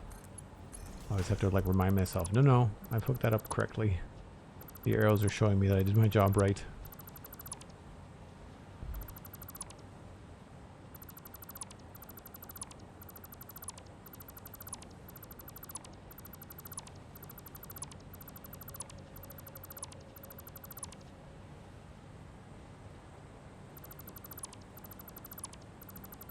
Alright, last set.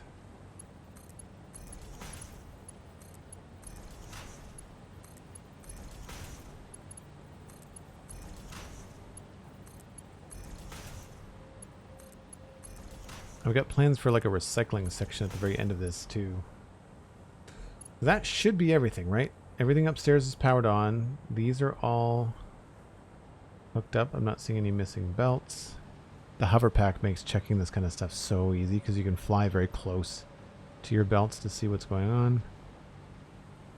That's 300 and 300. No, 150, 150 getting split back into 300. Just did all these. Looks like I've got one weirdly out of place. Somehow.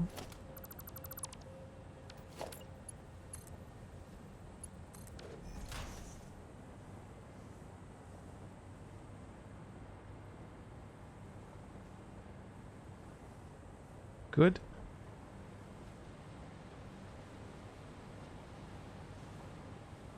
How eco-friendly of me with the spreadsheets. Oh man, look, I needed to like wrap my head around stuff. Thanks for the lurk, Cosmic. Appreciate it. So the only thing that these things now need is the 600 or 480 specifically that's coming out of here, which I guess is what we have to manage now. This is going to be sending out 480, which means I think we have to change this splitter. This is to become a smart splitter, because I need to send the overflow down to these machines actually. So let's do that. Let's grab this guy.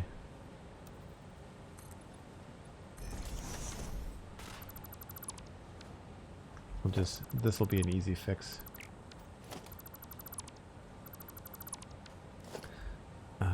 smart splitter. So input is coming in from the back.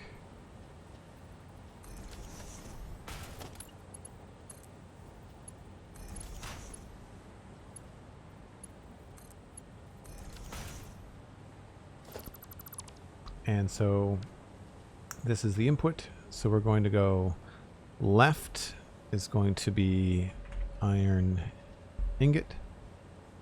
Center is going to be iron ingot. And overflow.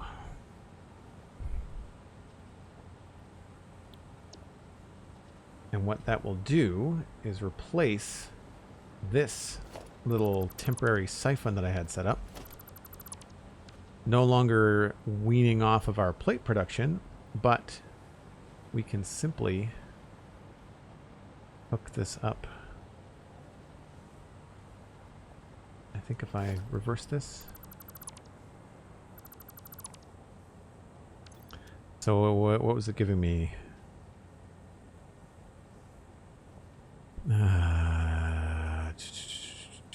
120. So we can just do a Mark II.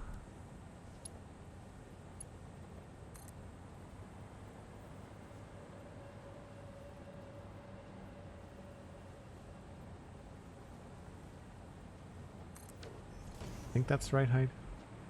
It really is tedious in the game when I don't start on the night cycle.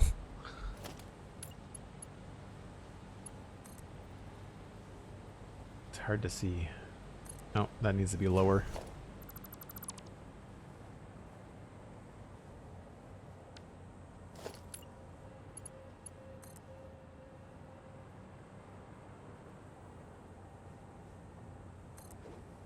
That should be right. Is that straight? Oh my gosh, it is.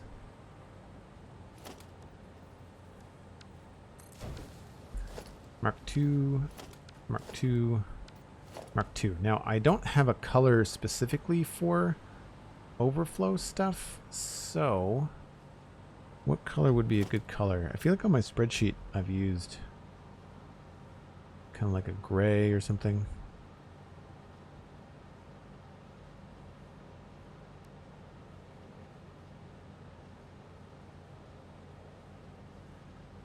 I thought I had like a specific overflow color.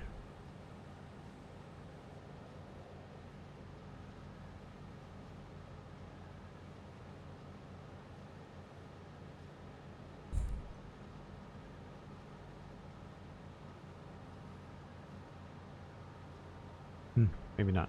Okay. Let's just go with... Maybe we'll just go with construction yellow.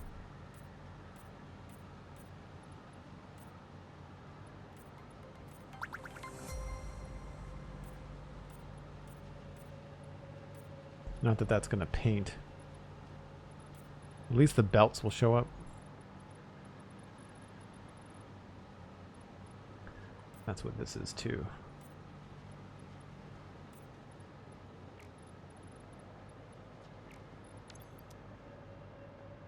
Alright, so that's our overflow for this section. So I think that's it. We can just turn it on, right? That's how this works.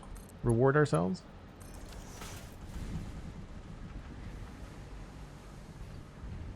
You can start to see these start to come on.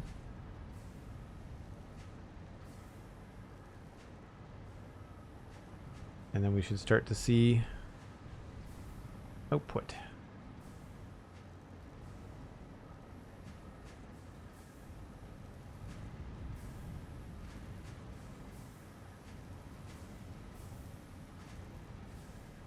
Here we go.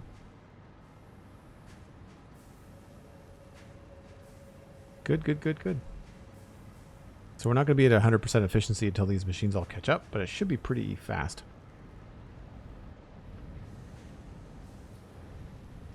How eco-friendly of you are in terms of the recycling? Well, the recycling is just to kind of keep all your belts moving and keep your stuff from being backed up, right? So there's where our rods are now being put onto the rod belt. and taken down to our machines. That will eventually be our modular frames. The step before the heavy modular frame. That's good. I'd say that means we can go and say we've belted the rods, we've hooked up the rod source, we've done iron rods export.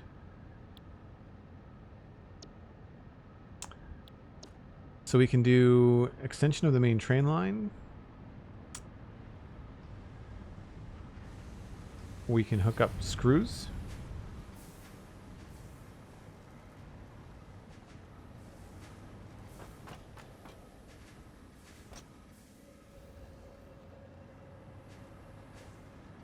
I wouldn't mind actually figuring out where I can put a stairwell in here. That's probably a good idea. I've kind of designated some of this space for like random platforms, but I really want to have a nice stairwell because we don't have to go on these awful angles anymore. We can have quite steep stairwells. I wonder if actually having something right here would have the most sense, you know, like we have the option. The only problem, of course, is going to bite into the window if I do that. Maybe it's better to have it over here where I don't plan to have a window.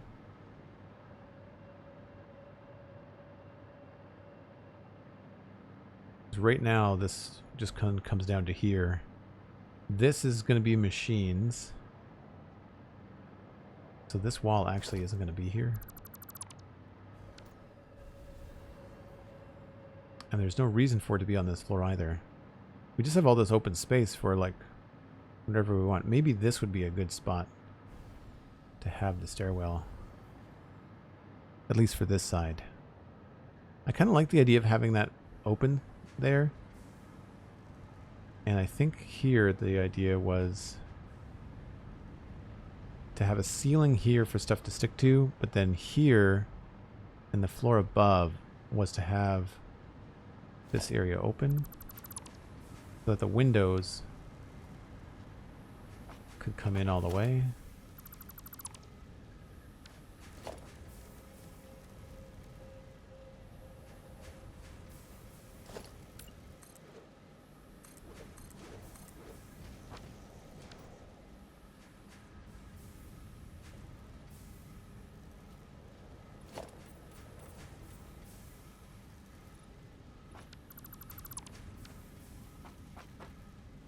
And if we did that, we would probably want to minimize this section here.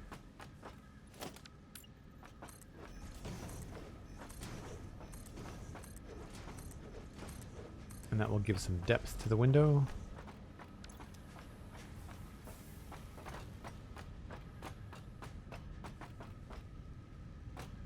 Now stairwell, I think I might want to make three wide. So I could break up the window.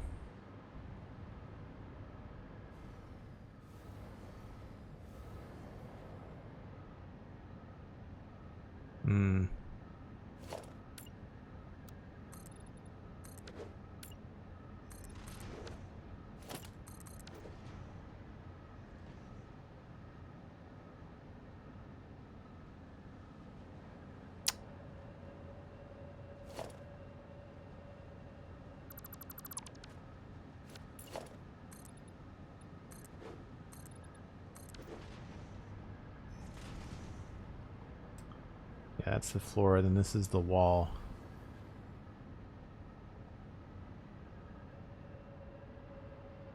I haven't really thought too much about the depth on this building.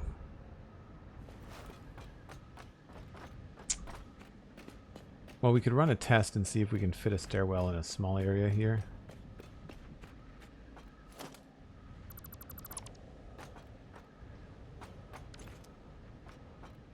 I think I would want to put it here first.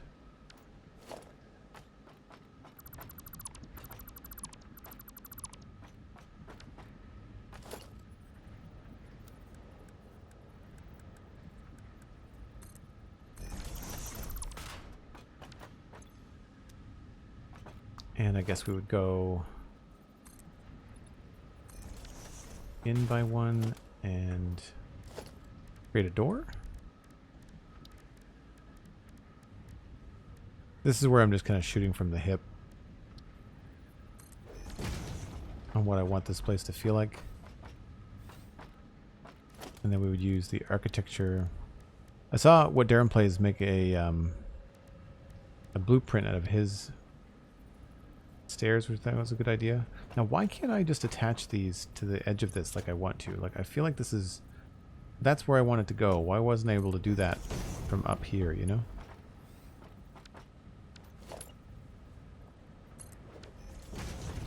This takes us over to the next spot. So I'd be potentially losing this row of windows.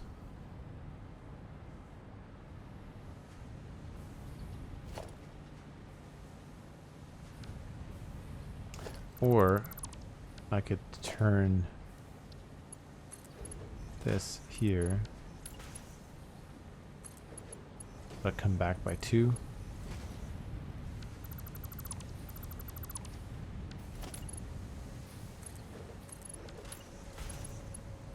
And that gets us to the second floor.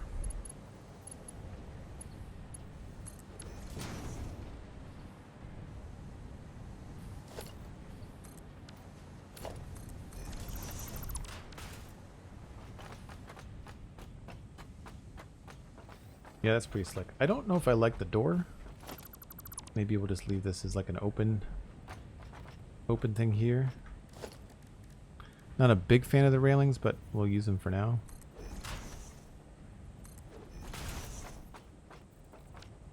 And then here, to add some depth, we could actually use the wall.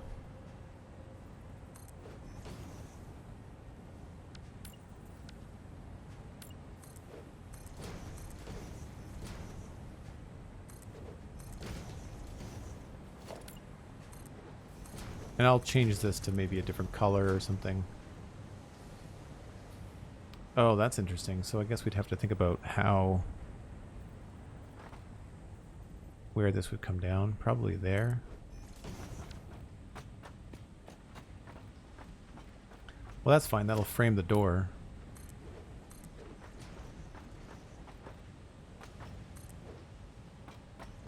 And maybe we'll bring this down here.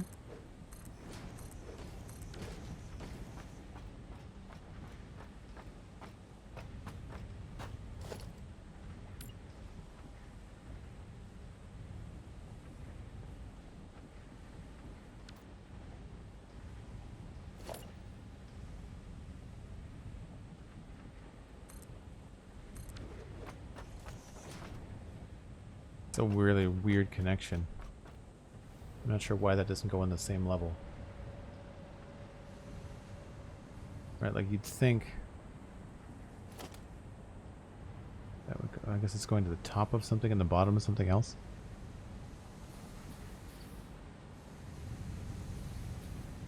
Opie, hello. How are you? Thanks for coming in. Hey, daylight again. Good stuff. We should be seeing these rods now getting pretty fill up.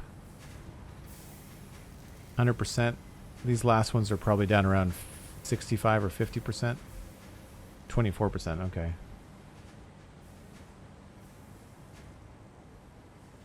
I guess the rods are probably filling up where they won't go anywhere, right? Yeah, so what I should do is put like a box and a recycling thing on the end of the rod belt. So the idea with the recycling, I thought, would be to... This is supposed to be a splitter. Does not look like it's splitting anything. Weird.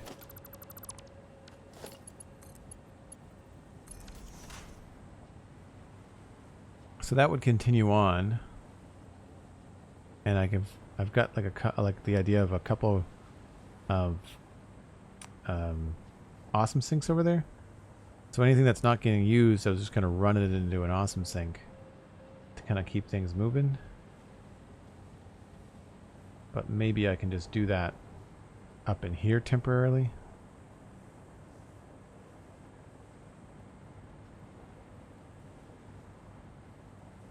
Yeah, let's do that here.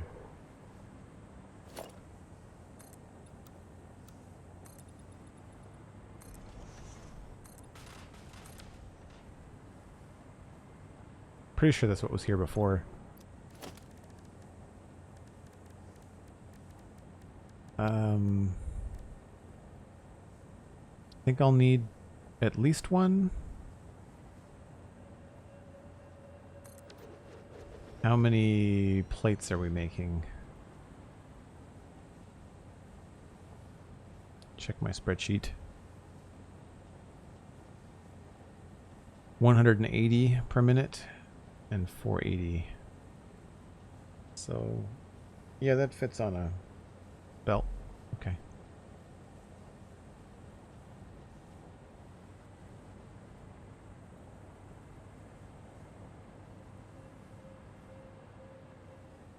So there's the rods. So we can just do a couple of lifts.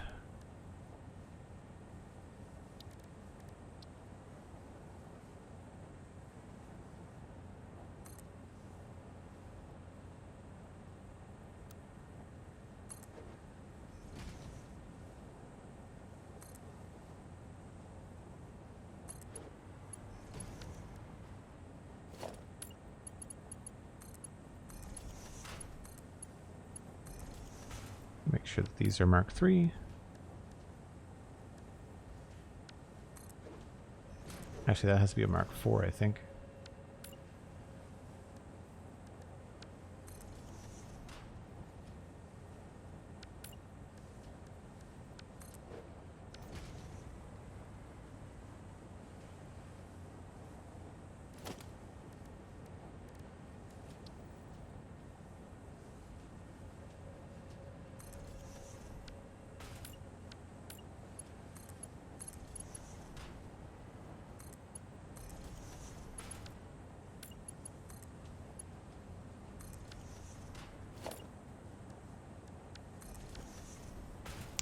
And then we just need power.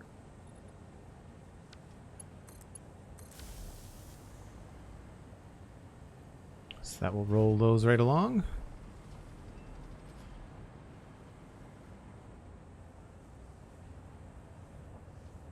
I don't understand why every once in a while your hover pack down just doesn't work. Shift just doesn't make you go down.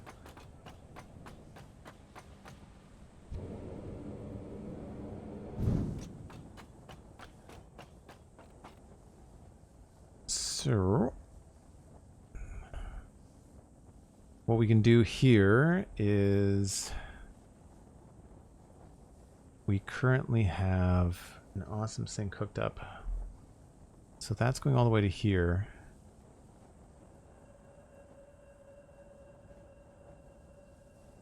So what we'll say is I will just take the color off of that one and I'll say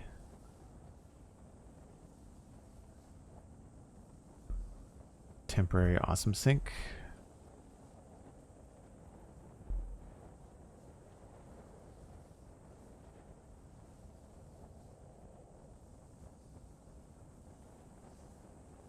Actually, I'll put that up here for clarity.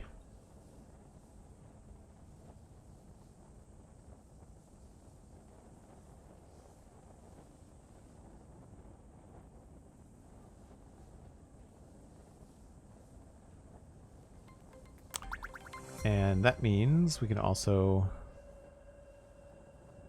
connect this. Ooh, do I have a reinforced iron plate box? I don't know if I do. That's not happened yet.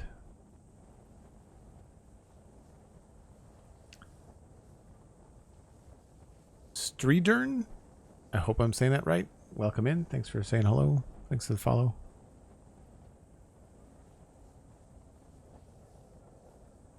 Press C. But what's bad is if you're suspending under high power source and press C, you go into crouch and you descend constantly. Oh. So C is not my crouch button. It's shift is my crouch button. Because I have Minecraft brain, I have all of my Satisfactory controls are exactly like Minecraft. That way I don't have to relearn controls. So yeah, shift is crouch for me. So we're sending rods into an awesome sink. This isn't connected yet, so we can change that color. But we know that we'll eventually have to do something with them. And we can do that.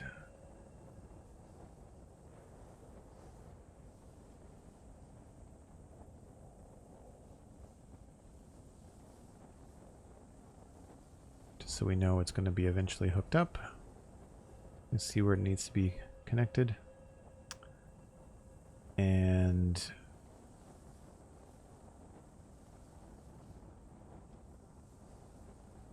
overflow is now 120 ingots. That's actually going to a temporary siphon, which I don't think I have room for over here.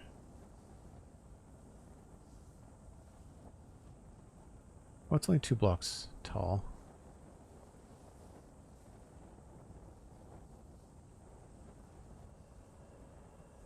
Yeah, what is this? 1, 2, 3, 4, 5.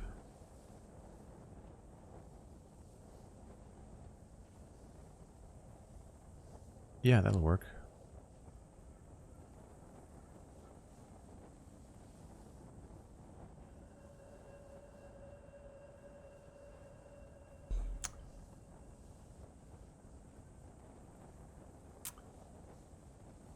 So this is not happening.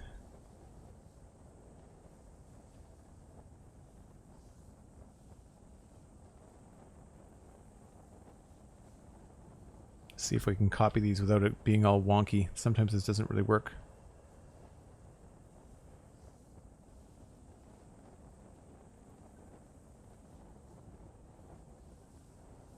So we'll go down to here.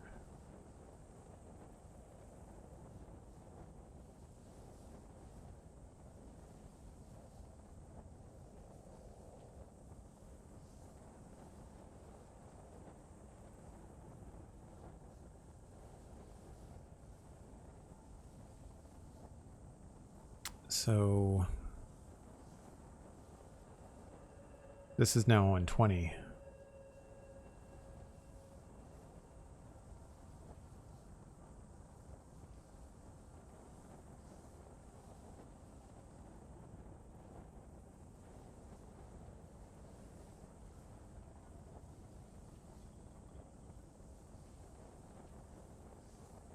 Let's just do this. Just to create clear channels.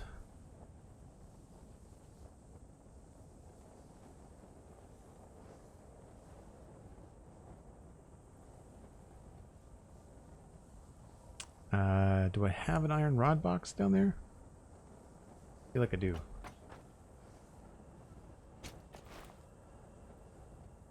Oh, couldn't make the jump. No power.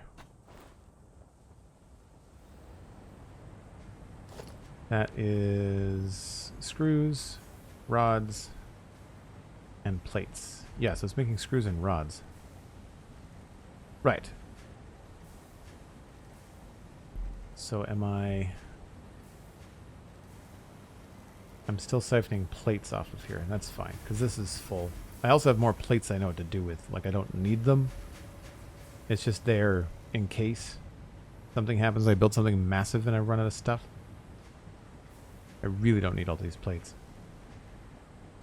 I just have trouble throwing things away. 3 hours, says Cosmic. You are correct. And that is a good spot to take another break.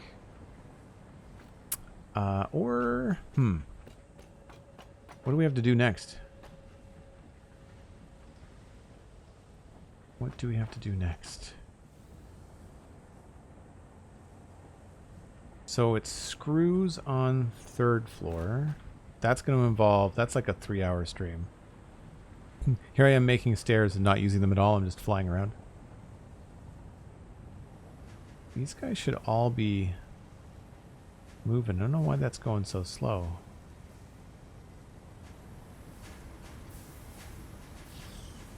Is the output line not busy enough?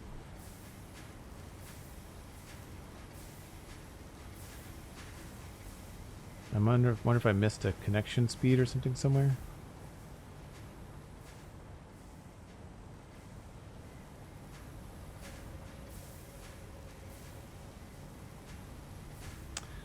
Each one of these is making 15 per minute. So there's 150 coming down each line. Oh. That's the wrong speed belt. Yep.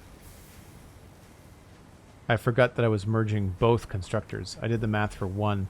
So this is doing 15 and this is doing 15. So this is supposed to be 300 going down the middle. I thought I didn't remember making such a weird belt. There we go.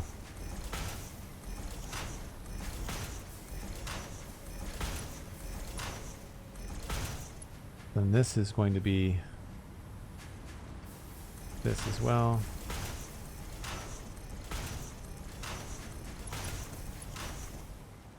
And then the rest of it shouldn't matter because as long as it's all 480, that's the max of the whole factory. Or the whole floor. Oh, I'm out of beams. Almost there, too. That's not a staircase anymore. Should probably remove that.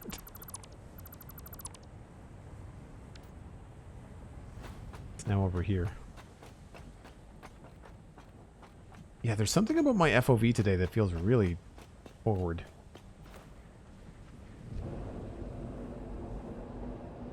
What's the reasoning for 480? 480 is what's required for heavy modular frames.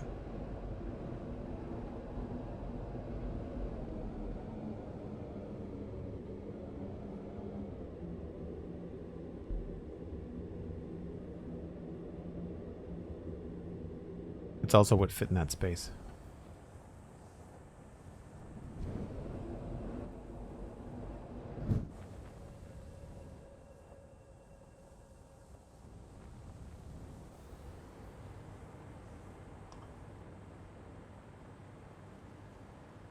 Should have beams in here.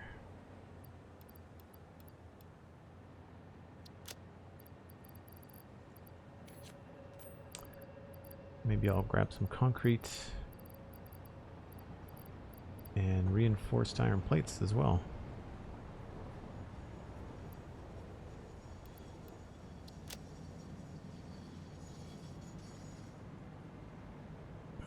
Yeah, so the heavy modular frames, the way that I've got it sorted, I'm backtracking from adaptive control units, which is, I believe, one of the production products for the space elevator. And so I took a look at how many of those I needed, how long it would take to make them automatically, and said 16 modular frames per minute would be good to get us there at a decent amount of time.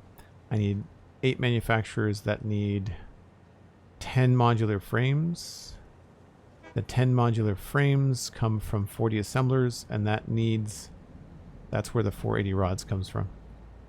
We're making more than we need. Or we could make more than we need. Because it's only 12 rods per minute times 40.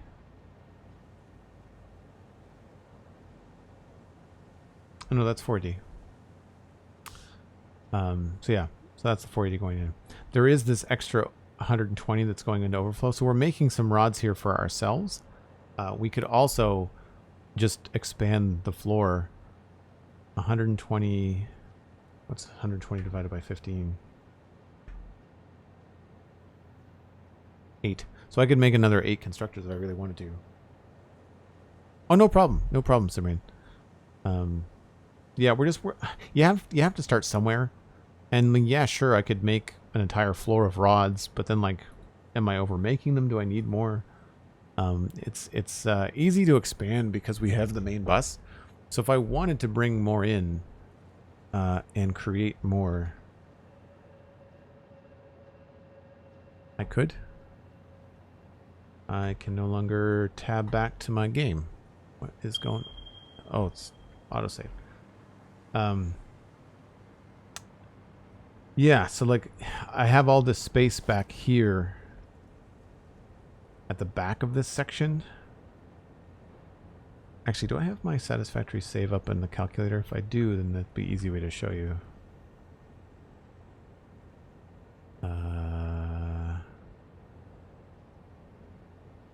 Looks like maybe I do. Hold on.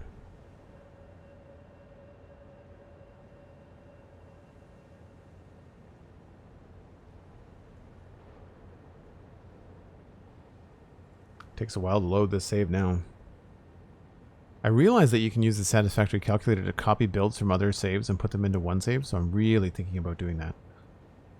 So if I go full screen... Excellent. Okay, so...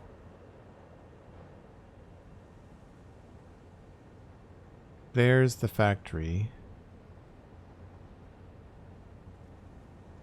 This is where we just built the screws, right here. That's the screws right there. But we have floors above that, and we have we have this space here, and we've got the floors above this. So if we need to bring in more iron into this building, then we can absolutely do that. And we can push things out this direction. Where things have got to go, they've got to go back on the main bus, which is coming along here. And then this area here is where we're doing the more complicated assemblers. So this is like the assembler situation. And it's bigger because assemblers are just bigger machines. And then down in these big low parts, we've got room for refineries. And then this is all aluminum. So again, refineries. So this kind of stuff. We do have some room to move around if we need to.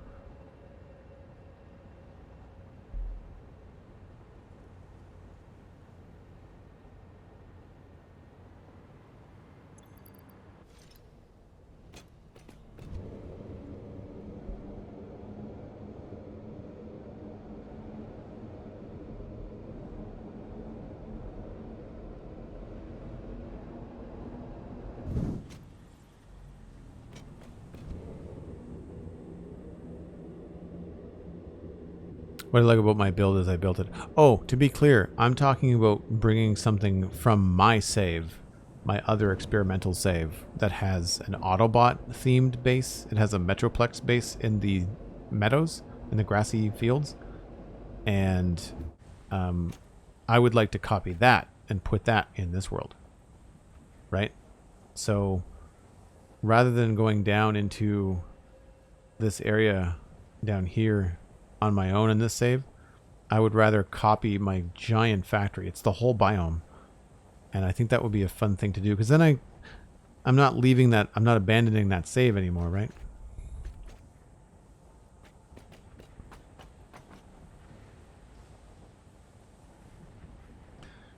Okay, so now we're looking at the next step, which is probably going to be looking at the coal. Which I think I'll save for next time, because that's going to involve a train, and it's going to involve getting some more coal and hooking up some more iron. So yeah, I think what I'll do is I'll pass y'all along. Looks like we've got Total Eclipse is streaming. Sounds like an excellent destination. I know that It's Bits and Total Eclipse are buds, so we'll pass on the lovely raid that It's Bits sent to us onto Total Eclipse. I will be back tomorrow at 1 o'clock Atlantic. That will be Minecraft, working on the keep again, and then again on Friday at 1 o'clock Atlantic for more Lego. So that's going to be a fun remainder of the week. I can't believe it's Wednesday already. If you have enjoyed this, please leave a follow before you take off if you are going to have to leave us. But hopefully you can stay along and give well wishes to Total Eclipse. This is what we did today. We have the floor of rod constructors up and going. I do 2 podcasts. One of them is the Citadel Cafe. The other is the Spawn Chunks. They're both available at joelduggan.com or wherever you find your podcasts. Very easy to find. Search for them by name on the internet. They will absolutely show up. And I think we might be the biggest Minecraft podcast out there right now. So check out the Spawn Chunks. It is a fun time. Lots of good stuff coming to that show, obviously, with 1.20 around the corner. new release for Trails and Tales in Minecraft. And I really appreciate the moderation help today, Cosmic. Thank you ever so much. Thanks to all the regulars. I saw there was quite a few people that stuck around from the Bits raid. Thanks for hanging out. I hope you had a good time. It's pretty chill around here, so hopefully you'll be back. If you want to check out the Discord, you can check that out via patreon.com/JoelDuggan, or you can use your Prime sub here on Twitch, or if you feel so generous, you can also use your Twitch Tier 1. All of those ways lead you to the Discord. The Patreon is the most economical. So if you'd like to just poke around in a new community for a couple bucks a month, then check out patreon.com/JoelDuggan. We are looking at putting together a Satisfactory server for a certain tier. So keep that in mind if you're looking for some new people to play with. And we'll see you in 24 hours. Yeah. Crazy that I do this for a living. You guys are awesome. I'll see you in just a little bit. Enjoy Total Eclipse. Bye for now.